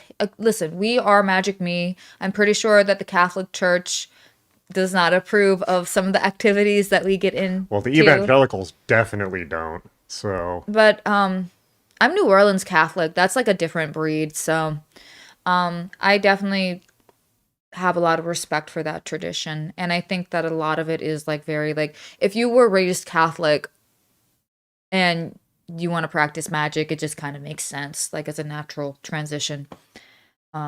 That's very interesting about purgatory. I mean, like the Tibetan Bardo practice is basically the same thing, right? Bardo is kind of purgatory in a way. In a way, we are already in a bardo, Well, if you we're in Sitpa Bardo, the if you Bardo think of about it. becoming. I mean, that's what the Tibetans say, that there's 6 Bardos. This is one of them. The Bardo is no engineer says off topic, but did you ever talk much to Adam Parfrey? Yeah, he used to be my boss. I used to work for him for many years. Ren says, do you ever pull from future variations of self or reach back to support past one? Sure, Yes. that's a great Oh, practice. I love that. Okay, so Yeah. absolutely. One of the practices that one of the practices that I'm really into is, this is gonna sound really cheesy, but like inner child work. I told you guys I was a hippie, okay? So inner child work doesn't necessarily, it's not limited to your kid self. It's like your past self at any point. You can invite them into the present moment with you and you can hold space for them. And reversely, like if you're doing that now, right? Then chances are, if you continue with that practice, your future self is doing it for you as well. So constantly sending energy back to your past self, because guys, just roll with me on this. What if your consciousness exists outside of time and just right now you're playing a game that has you under the impression that you're in time? Okay, bear with me. In time, but not on time. Time is like such a, somebody on here said that it's fake. Yeah, it is. Okay, it's a game. It's a game that we play. Outside the circles of being on time. So if consciousness is non-local, then yeah, you could definitely hold space for your past self, and I highly recommend that you do. And also, you can communicate with your future self. Absolutely. I think, at least in my experience, my quote unquote psychic abilities was more or less just being in tune with future self and moving towards that. I can't prove it. That's how these things work, though. In Introduction to Magic, the course on magic.me, we do the Jeff Bezos meditation, which is actually a meditation that Jeff Bezos does all the time, and he's pretty successful, so I'm willing to listen, which is that anytime he makes a decision, he imagines himself old in his rocking chair and retired, looking back over his life and thinking about what the decision should have been. I think it's like nice too, like when you think back to a time in your life where you were going through like some type of adversity where you felt really alone and like nobody was there for you. You could be there for you. Like you can hold yourself from that time and give yourself all the love, and like I swear I sound like a hippie. I am. You are happy. I am. But you can like think about all the times of which, like, that can be an exercise. I highly recommend you do it. Like take at least 5 minutes out of your time and go back to a time in your life where you felt incredibly alone, and just like hold yourself and like say I love you, and like I know you're going through it, but like just keep going. It'll like, you know, life, it goes up and down. So and just hold that space, because I personally feel like it did a lot for me. If it doesn't do anything for you, then I'm sorry that I wasted your time. People are apparently things. Oh, people talking about Navajo reservations. The Navajo res, says the Navajo res where I'm at was very bad with alcohol when I was a kid. Now we have meth and fent. Yeah, and it can be nefariously sketched now. That sucks. That sucks. Vanessa says she also has a friend that's struggling there. Yeah, it's everywhere. We have hippies in the chat. That's why I wear beads and meditate and take LSD. All through my 20s. That was my entire 20s. Yeah, we were discussing Islam on the Discord today, and I had a very bad joke, which is, yeah, acid trips hit different in Islam. Cameron showed me a picture of this dude. I think it's like a famous picture of this dude with a hit of acid on his tongue, and he's right in front of the Kaaba. Oh, I meant people getting acid thrown in their faces. Oh, yeah, sorry. It's a different kind of acid trip. It's awful. Yeah. It's awful. Now that shit is here in the United States. I don't know if y'all heard about the innocent woman in Oh yeah, Georgia. please tell that. I don't have all the details. Don't rely on me. All I know is that she was minding her own damn business. And I guess that she was showing too much shoulder or collarbone. Not sure what it was. But then this dude threw acid on her. Now she has like horrible burns that she's going to have to live with for the rest of her life. Yeah, that's happened in the UK a lot, but now it's here too. Aloha snack bar. Cultural understanding and exchange. We're going to be doing more interfaith dialogue here on the channel. Oh, this is interesting.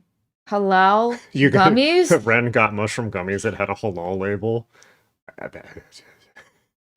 Halal meat is objectively the most evil way to eat meat. If you don't know, maybe you shouldn't. But like avoid It's bad. like to me when I see that a restaurant is halal, like as far as like meat goes, I think avoid at all cost. Yeah. Because if you think factory barbaric. farming is brutal, like halal is far more inhumane in my opinion. Slim Jim asked, was this recent? I think it was last week, right? I think it The was acid last attack, week. Yeah, I think it was last week. If you go on Twitter, just acid attack Georgia, I'm sure that something will pop up. Patrick says, keep your pew-pews, America. That's correct. We're big supporters of that. No Engineer says, if Lilith ever got with Allah, she'd swear she could change him. No, I don't think they would ever work. Like I feel like they're literally the fact the that only, they're both. the only force too frightening for Allah. I think that they're both like they're both like antithetical to each other because Allah is all about submission and Lilith is literally like anti-submission. I think it's appropriate though that they were both F tier. They're both F tier, and if you watched our God tier video. Well, maybe we should wrap it up. We've been doing we did an hour and a half. If you guys have any last questions, hurry, put them in the chat. You got 5 more minutes and then we're done. And I'm going to put the Discord link while I'm there. Temple pointed out to me that the Discord is majority female now. Well, no, it's not majority female. Okay. It's not majority female. I just noticed that we have a lot of gals yapping away, and I love yapping. So there's a lot of text walling. That is not me being mean. That is me just.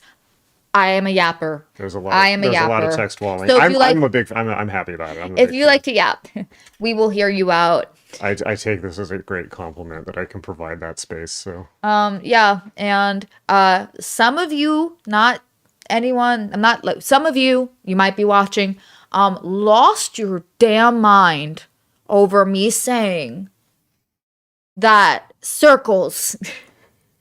The controversy reemerges. That nature is just predominantly round and curvy.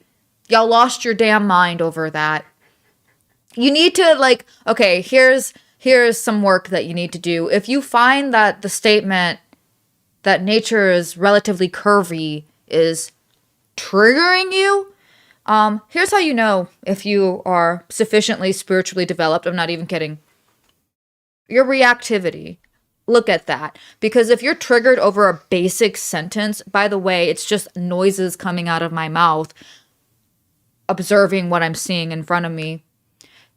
Nature is predominantly curvy. If that pisses you off, you need to look at yourself seriously.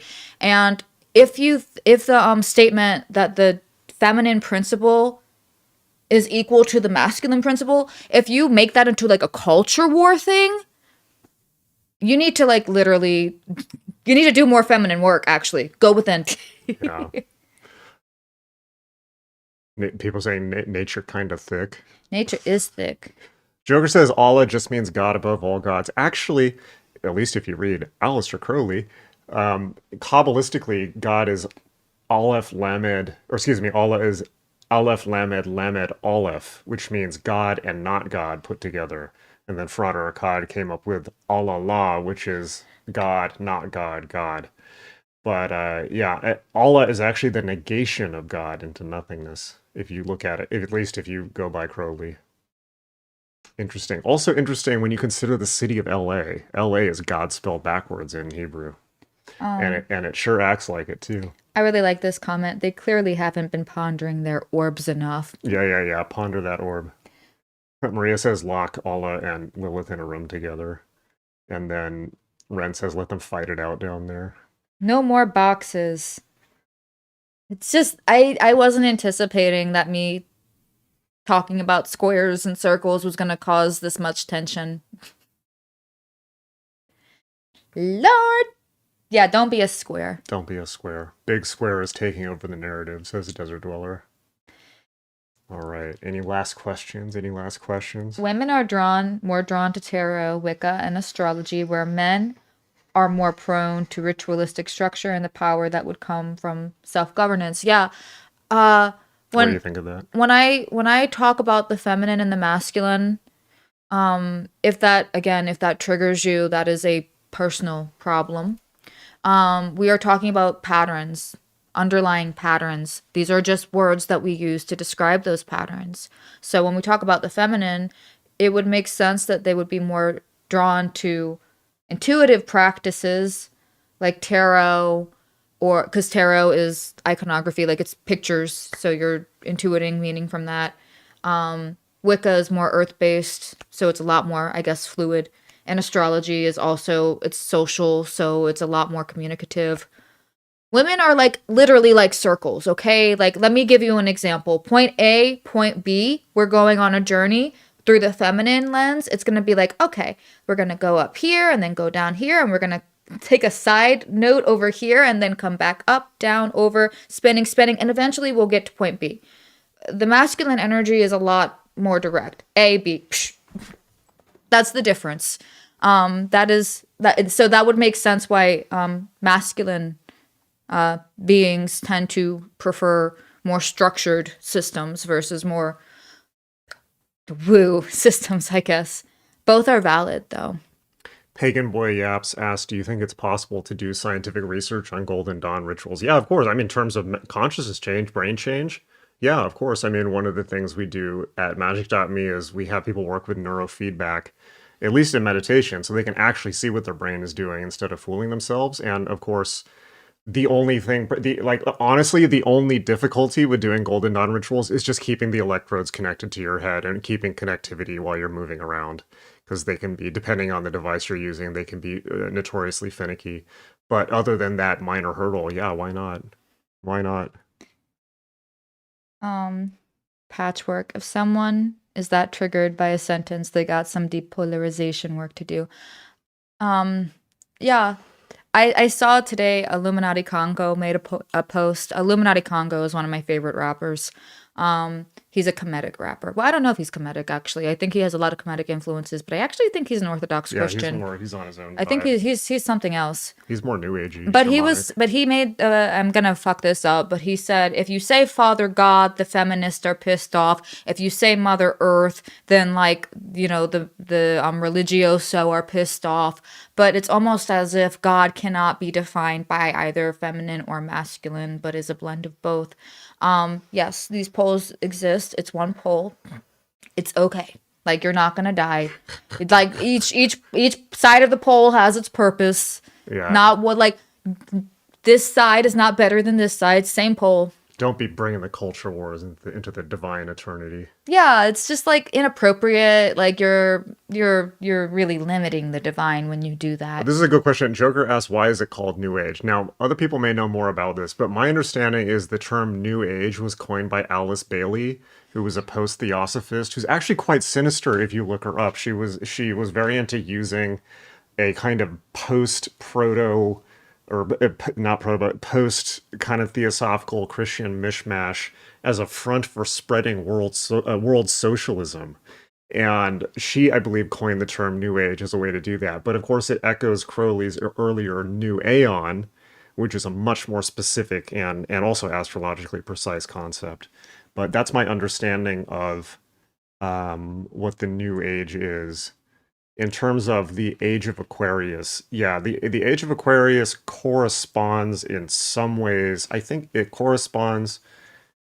Well, the Aeon of Horus is the Age of Aquarius Leo, because they're aligned across from each other on the wheel, and that's a subset of the larger Yuga.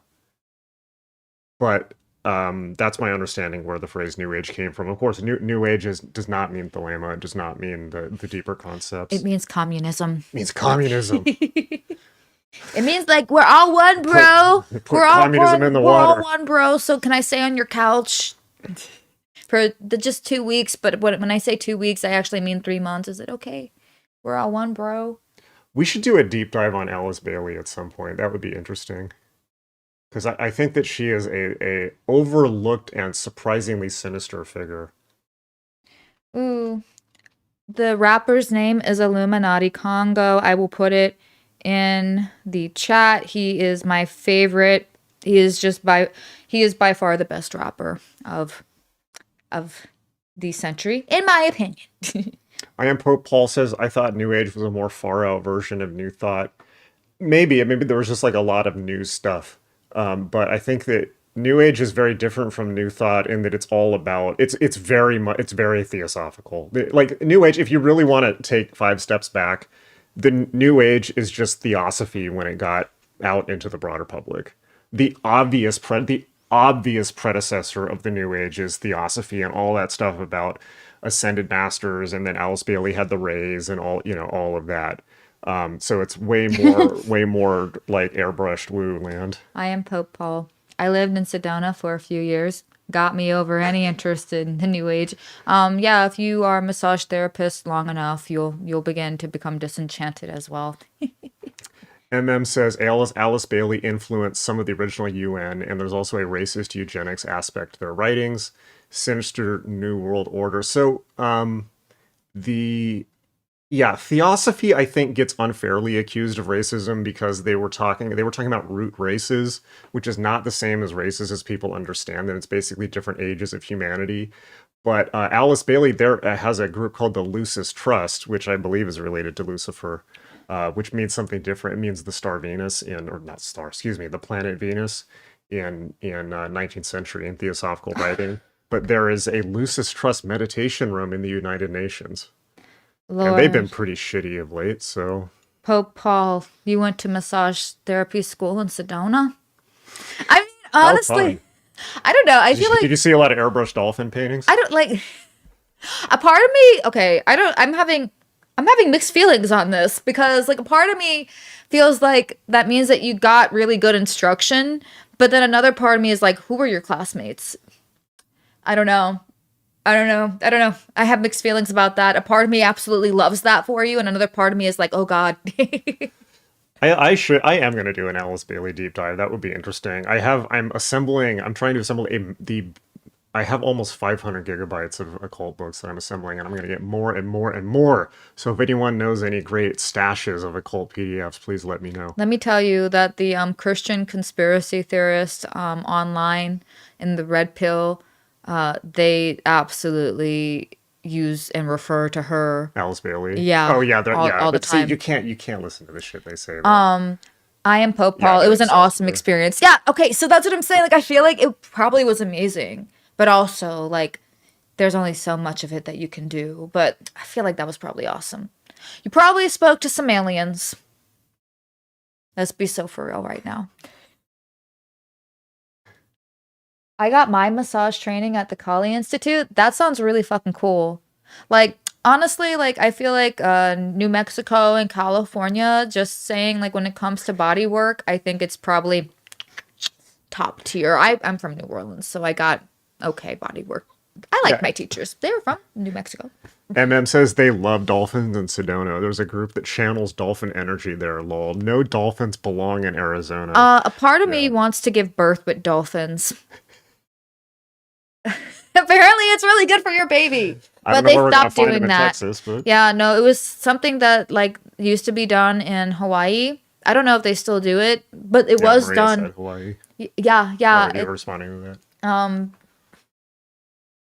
Because like apparently the dolphins, they do like their hypersonic noise thing, and it does something for the baby and for the mom.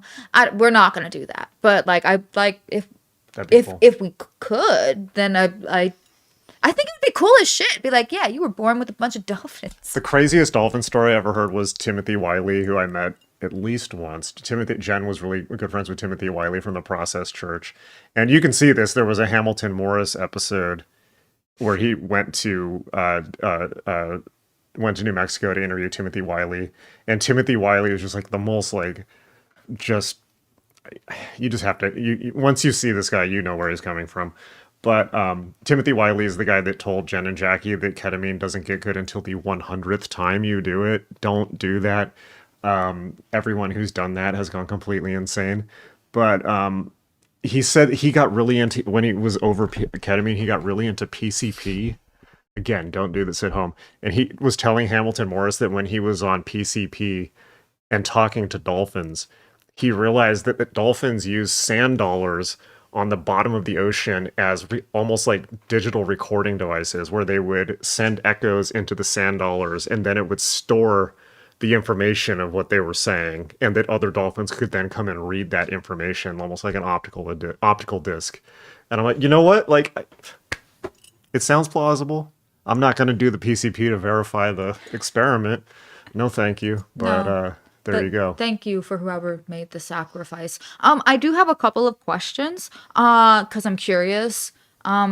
If you are a body worker of any type, that includes massage therapist, yogi, or physical trainer, or even a nurse, or like an Ayurvedic person, can you please just type in the chat that you are, just say like me or something like that, because I'm curious. I am Pope Paul is just, he keeps saying really funny things. When I lived there, a Eurasia cult tried to recruit me and my wife. Yeah. It was hilarious. Timothy Wiley was in that. The Urantia cult. I have been almost recruited by cults before, so. I've joined lots of cults before. I loved stealing information from them. And I'm like John Constantine. I always get one over on them, though. In the 1960s, Dr. John C. Lilly conducted a controversial experiment. Yeah, it was part of MK Ultra. Involving dolphins and LSD. A lot of John Lilly's books you can't trust because they're he lies in a lot of them. And what I mean is a lot of the books where he's talking about being in sensory deprivation tanks on acid, he was actually injecting ketamine, but the publisher wouldn't let him say that. So the information is deliberately inaccurate. And also he was just gone. Like, I know people who knew him at the end of his life. He's just like was gone. Look at just that. Gone. We have so many body Lots workers. of body workers.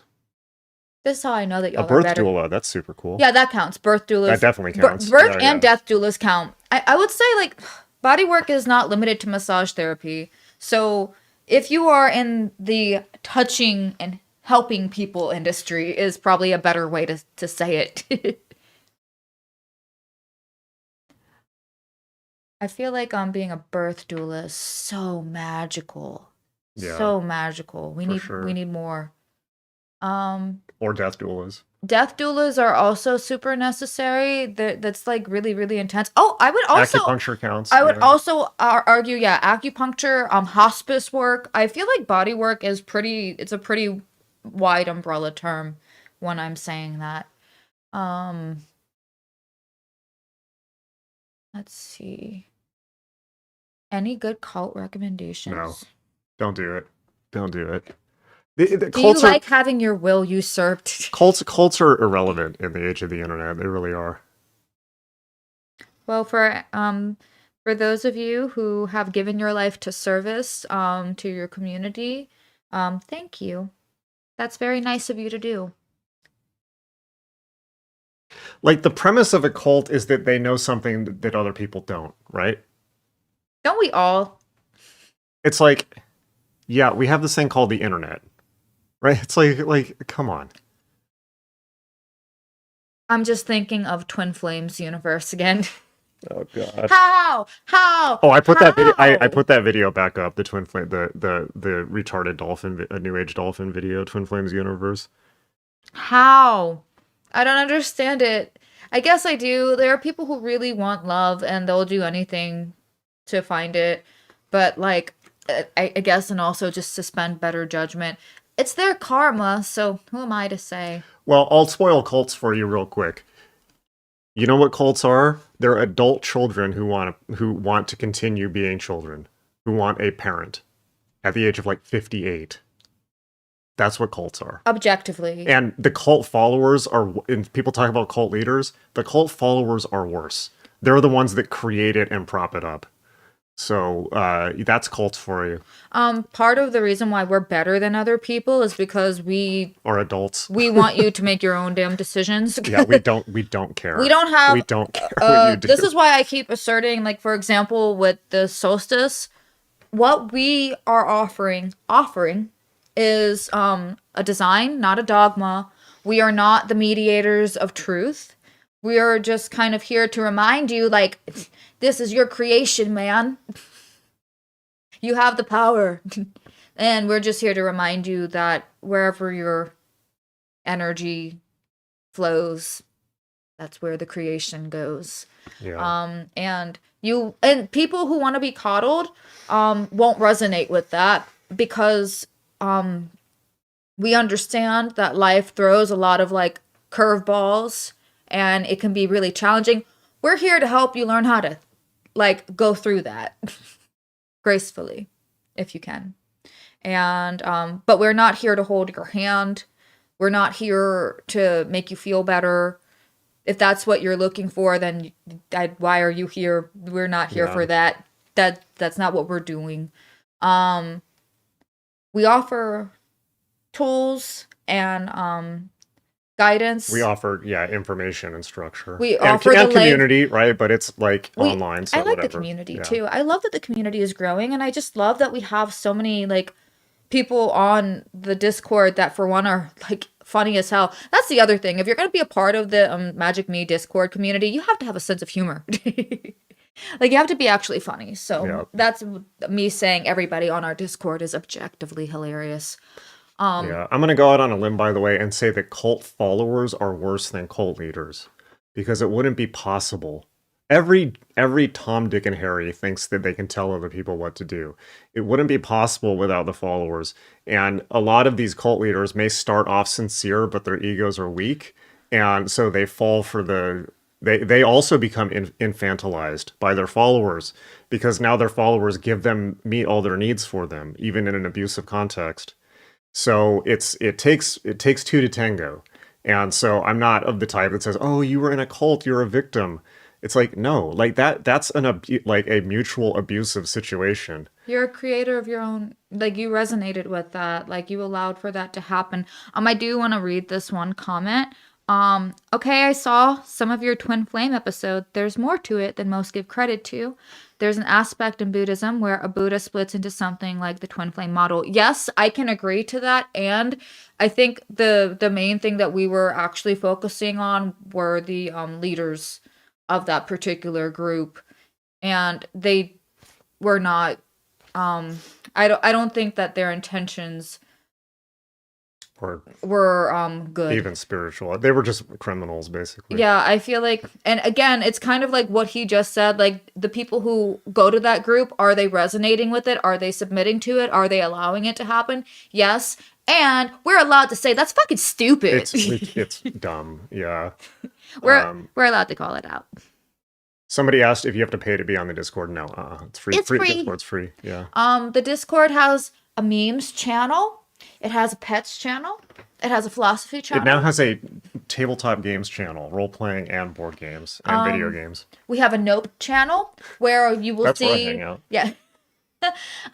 Yeah. There's a lot on there, for people, and you don't have to pay. So Frauder says he was raised in a yoga cult. So yeah, I will change what I'm saying for children that are dragged into underage people who are raised in or dragged into cults. That's not their fault. That is something that's child abuse, right? I think it's child abuse to raise your kid in one of those structures, and often is literally that's like one of the least safe places to have kids. So that's a bit of a different situation. Hopefully, it wasn't too bad for you. I think that little kids need structure. That's super important. But I don't think that cults or indoctrination is the type of structure that they need. Wow. He says I survived, but my little sister didn't. Yeah, so a bad one then. Can we? Yeah, Eastern cults can be real bad. I mean, look at Adida. in the 70s, you know? Oh my God, Conscious Rediscovery just put out a brilliant idea, and I'm petitioning for it. A foodie channel. Oh, yeah. I will Yeah. put so many Why recipes on not? there. I love food. We're going to New Orleans next week, and I'm just not New Orleans has dieting. good food. It has good food. Yeah. I am a You don't foodie. want to be a Buddhist in New Orleans. Um, Off topic question, but are you guys going to do a TikTok cringe live stream? You know what? Okay, first off, People are excited about the foodie channel. I'm glad that y'all are. I want to answer that question. I was so disappointed with how the stream went last time because it was so glitchy. So in the future we will be doing more TikTok streams, whether it'll be cringe or just TikToks that I like. It'll probably be a mix of both. Yeah. Because, that's, whether or not you like TikTok or you support it, a lot of our culture is on there. Half of the country, at least, is on there. So I think it's important to hear what they're saying and to be aware of like the trends that are going on there, because whether or not we are on there, they are on there and they vote and they are shaping. They're part of the community, so it's good to just be aware of it. And there are some funny fucking people on there. There just are. Let's see. Yeah, I spent most of my 20s ripping off cults. I'm They, so they deserve it. I'm so glad that people are happy about the food channel. I'm happy about the food channel. Let's see. It has really changed my life in America. That's why so many people are cynical about gurus, but they're as good teachers. Yeah. I will say to be serious about this for a second, I think that, when I started teaching magic, I was very aware that I was walking into a wrecked area, like just a zone of wreckage, right? And honestly, that's more of the Eastern traditions than the Western ones as well. It really is. If you look at the 60s, the 70s, you just had a whole generation of Eastern teachers coming over here, many of whom had like Chogyam Trungpa, who had been raised in monastic context that then contacted American culture, and it was a mess. There were like Trungpa Adida, well, he was American, I yeah, talk about a mess. Franklin Jones, A myth. Swami Muktananda. There's a lot of that, and the conclusion, and I've been in some of those groups, and and I too observed them, and the conclusion I came to is like it's really like Buckminster Fuller said. The best way to change people's consciousness or set the type of consciousness you want is to create an environment that fosters that consciousness. And I don't think that whole like satsang, like call and response, singing songs and worshiping a guru, I think it is just leads to abuse by its own nature. Yeah, It's kind think of about like what's going on there. the medium is the message, right? And so Magick.me was I specifically intentionally constructed it to circumvent all of that stuff and also to circumvent transference as much as possible. Even us teaching together is part of that, honestly. So It's literally in the name. It's Magick Me. yeah, AKA it's about you, you. not me, not us. Yeah, it's about Magick.me. It's about you. Don't look at us. Yeah. I'm just sending you the message, man. Yeah. Like I'm just here to say things, to say words, to remind you in case you forgot. Is there, let me Somebody see. wants a parenting channel. A That's a little channel. iffy. I don't know if I want to do that. I don't know if I want to do that just legally. Yeah, we're not. Also, that's just out of our domain. We don't have kids. I We don't. have pets. There's Yeah. a pets channel. Yeah, I think that's probably outside. Just we don't do anything about medical. We don't do anything about healing. I think that We're not that. a parenting group is probably what you want to. It could be really judgmental. I feel like that is, yeah, we might not be doing that. There's on here something I want to read. There's some good things. They're talking about TikTok. There's some good things, yes, but also a whole lot of cringe, especially in the occult department. It's especially edgelords LARPing. Okay, but there's also good stuff. But there's also drama. There's also drama. So like right now on TikTok, there is drama about a what is it? A body oil that all the witches and glamour witches are using called horchata. And apparently it's causing a discussion. That's funny. And I wouldn't have known if I hadn't seen it. Now, to be fair, I have not heard or listened to any of these bitches talk about this body oil because I don't care. But I did notice that quite a bit of them are talking about this body oil. What's going on? I don't know. I want to respond to a couple things. Yes. Yeah, as far as like the parenting thing, we don't, I have never, like, you cannot be part of Magic.me if you're under 18, period. And that will never change. And we do not involve kids or talk about kids in anything that we do. That would be inappropriate. We're talking about occultism. That is not something that is necessarily healthy for young people. And being around occult people is not necessarily healthy for young people. So, I think that's a line we're never gonna, that's gonna be that's gonna be a boundary. Scope of practice. Yeah. We'll just put it that way. Out of our scope. Right. Also, in the same way, like, I'm neither of us are trained therapists. She's a body therapist, but, like, we can't give you psychological or psychiatric advice. Listen. Those are questions. We don't ask questions about medication. That's none of our business. That's for the professionals, and we don't claim to know otherwise. To make it very, very, very, very... This is for entertainment purposes only. To make it very, very, very clear as to, like, at least what I do, I am a massage therapist, so I can do body therapy, but I'm not doing therapy. We're not doing therapy. Not only that, but we're not gurus. We're not claiming to have an ultimate truth. We're not doing that. I am a Dungeons and Dragons nerd who grew up.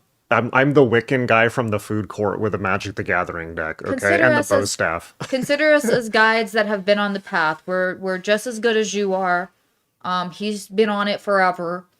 And I've touched over. Well, there's people here who have been on it longer. Well, I would say that people on this chat actually specifically are intermediate, like based off of the data. There's people here that are more advanced than me. And I've touched a lot of people in my life, not like in a creepy way, but like just professionally speaking. Yeah. So that's like we have systems that we've created. We have ideas that we find that people have told us are helpful, and that's basically all that we're here to do is to create a space. That's why the Discord is awesome, because it creates that space like for really cool people objectively. Yeah, I also want to address, Frauder says, entering the occult world saved me and gave me the tools to free my mind from Maharishi and his sycophants. So the occult world may be rough, but the tools of spiritual freedom are at least accessible. I 100% agree with that. I started out in the occult and I went to the Eastern traditions, and then I had some similar experiences with them, but I knew what I was getting into at the outset. But particularly Thelema, and I know you're not a Thelemite, but I think particularly Do What Thou Wilt and seeing, your own path and spiritual freedom, like those are real tools of liberation. And in a lot of those Eastern traditions, it's all about guru yoga, meaning the point of the practice is to surrender control to the guru, to surrender your soul to the guru.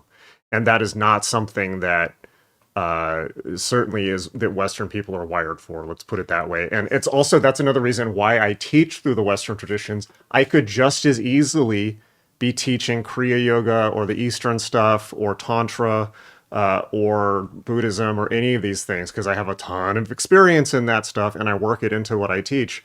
But at the end of the day, I'm a Western magician, and I think that Western magic lends itself quite well to a much more healthy framework, particularly online.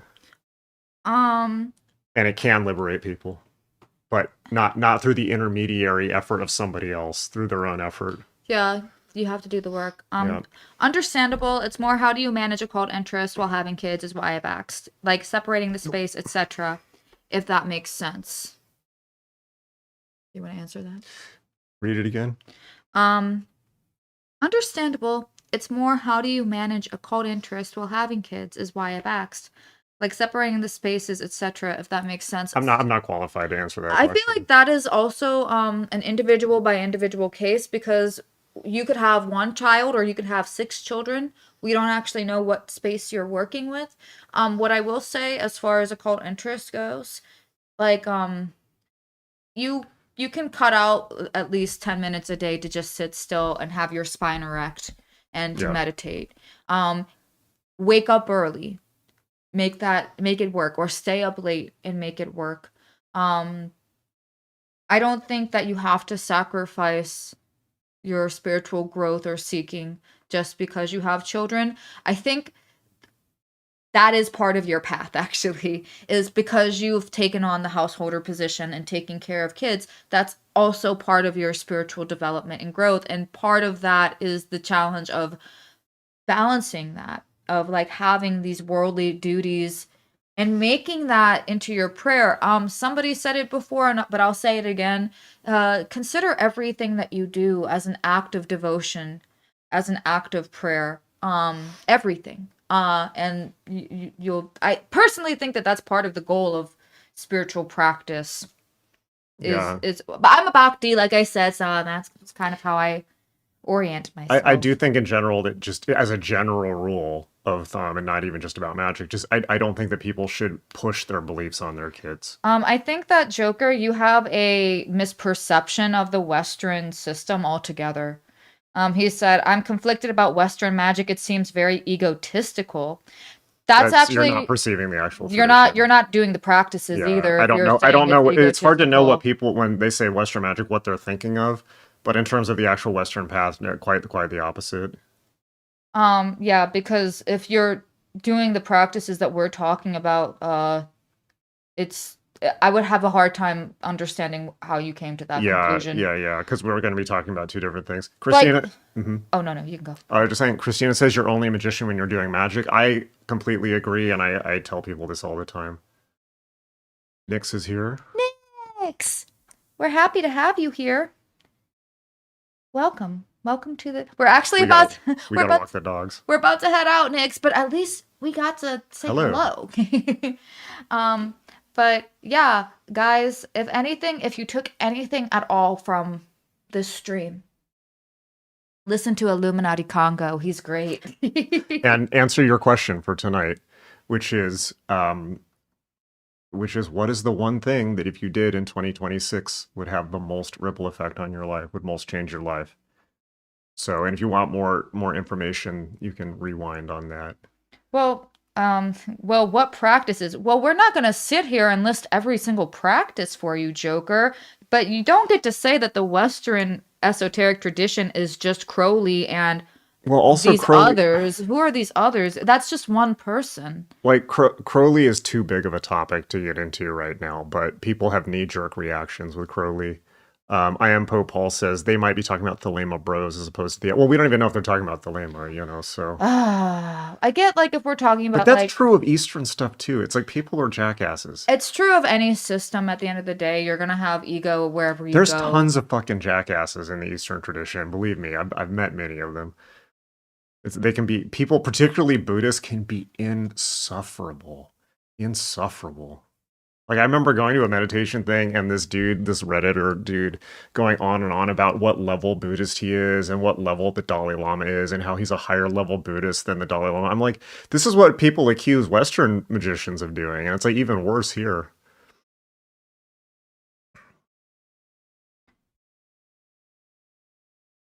Maybe the Hermetic gatekeepers have decided he's not fit for the path and have constructed Maybe. blinds around his ability to see plainly. Maybe, and it's not our job to remove them, so you get what you look for. I think that is one of the practices, like, you don't want to take this too literally, but also you might want to just consider it as a thought experiment.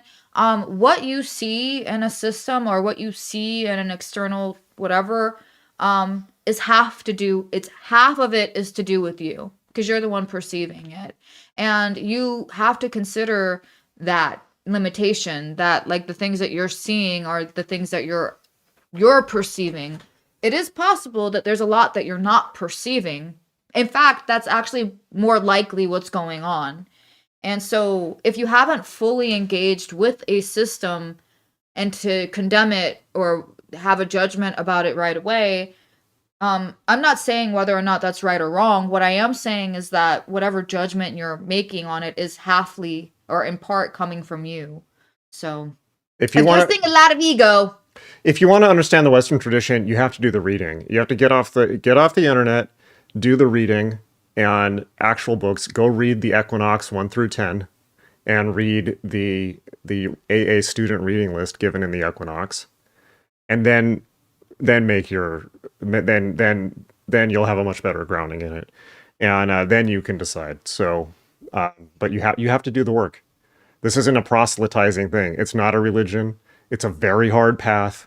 We don't care if you save yourself We or don't. not. It's not. It's It not. doesn't affect It's us. not a. It's not a converting path. It's not a save people. It's not.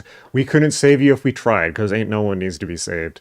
It's much more akin to a very directed path of self study. So I am Pope Paul would like for you to repeat the questions that you asked earlier just one more time so he can write them down. okay, you can of course rewind, but I will, and then we will get off. But the three questions are: number one. Well, the overall question you need to answer is, what's the one thing that if it changed in 2026 would transform everything else? And in order to find that, you can ask these three questions in order. One, what did I avoid in 2025 that I knew I needed to do? Two, what pattern keeps repeating that I'm sick of? Three, if I could only change one thing about my life, what would create the most ripple effects? And the answers to one and two will inform the third, and your answer to the third will be your answer. There you go. All right. I really like the emojis from Wired. It's We gotta prayer get off. hand. Okay, prayer hands, fire, eye, feather, scale, heart, eye, fire. Very Prayer good. hands. Ick yick. If you know, you know. All right. Well, that's the feather of Mott. Yeah. If you live by the 42 laws of Mott, you are far more disciplined than we are. All right, everyone. It was a good stream. We will see you in the Solstice Working. For those of you who are joining us, please join. Go check out the page. Go check out their, you can go check out the latest video on our page as well. Not the lives, but the pre-recorded ones. And we will see you there. And have a great solstice. Namaste.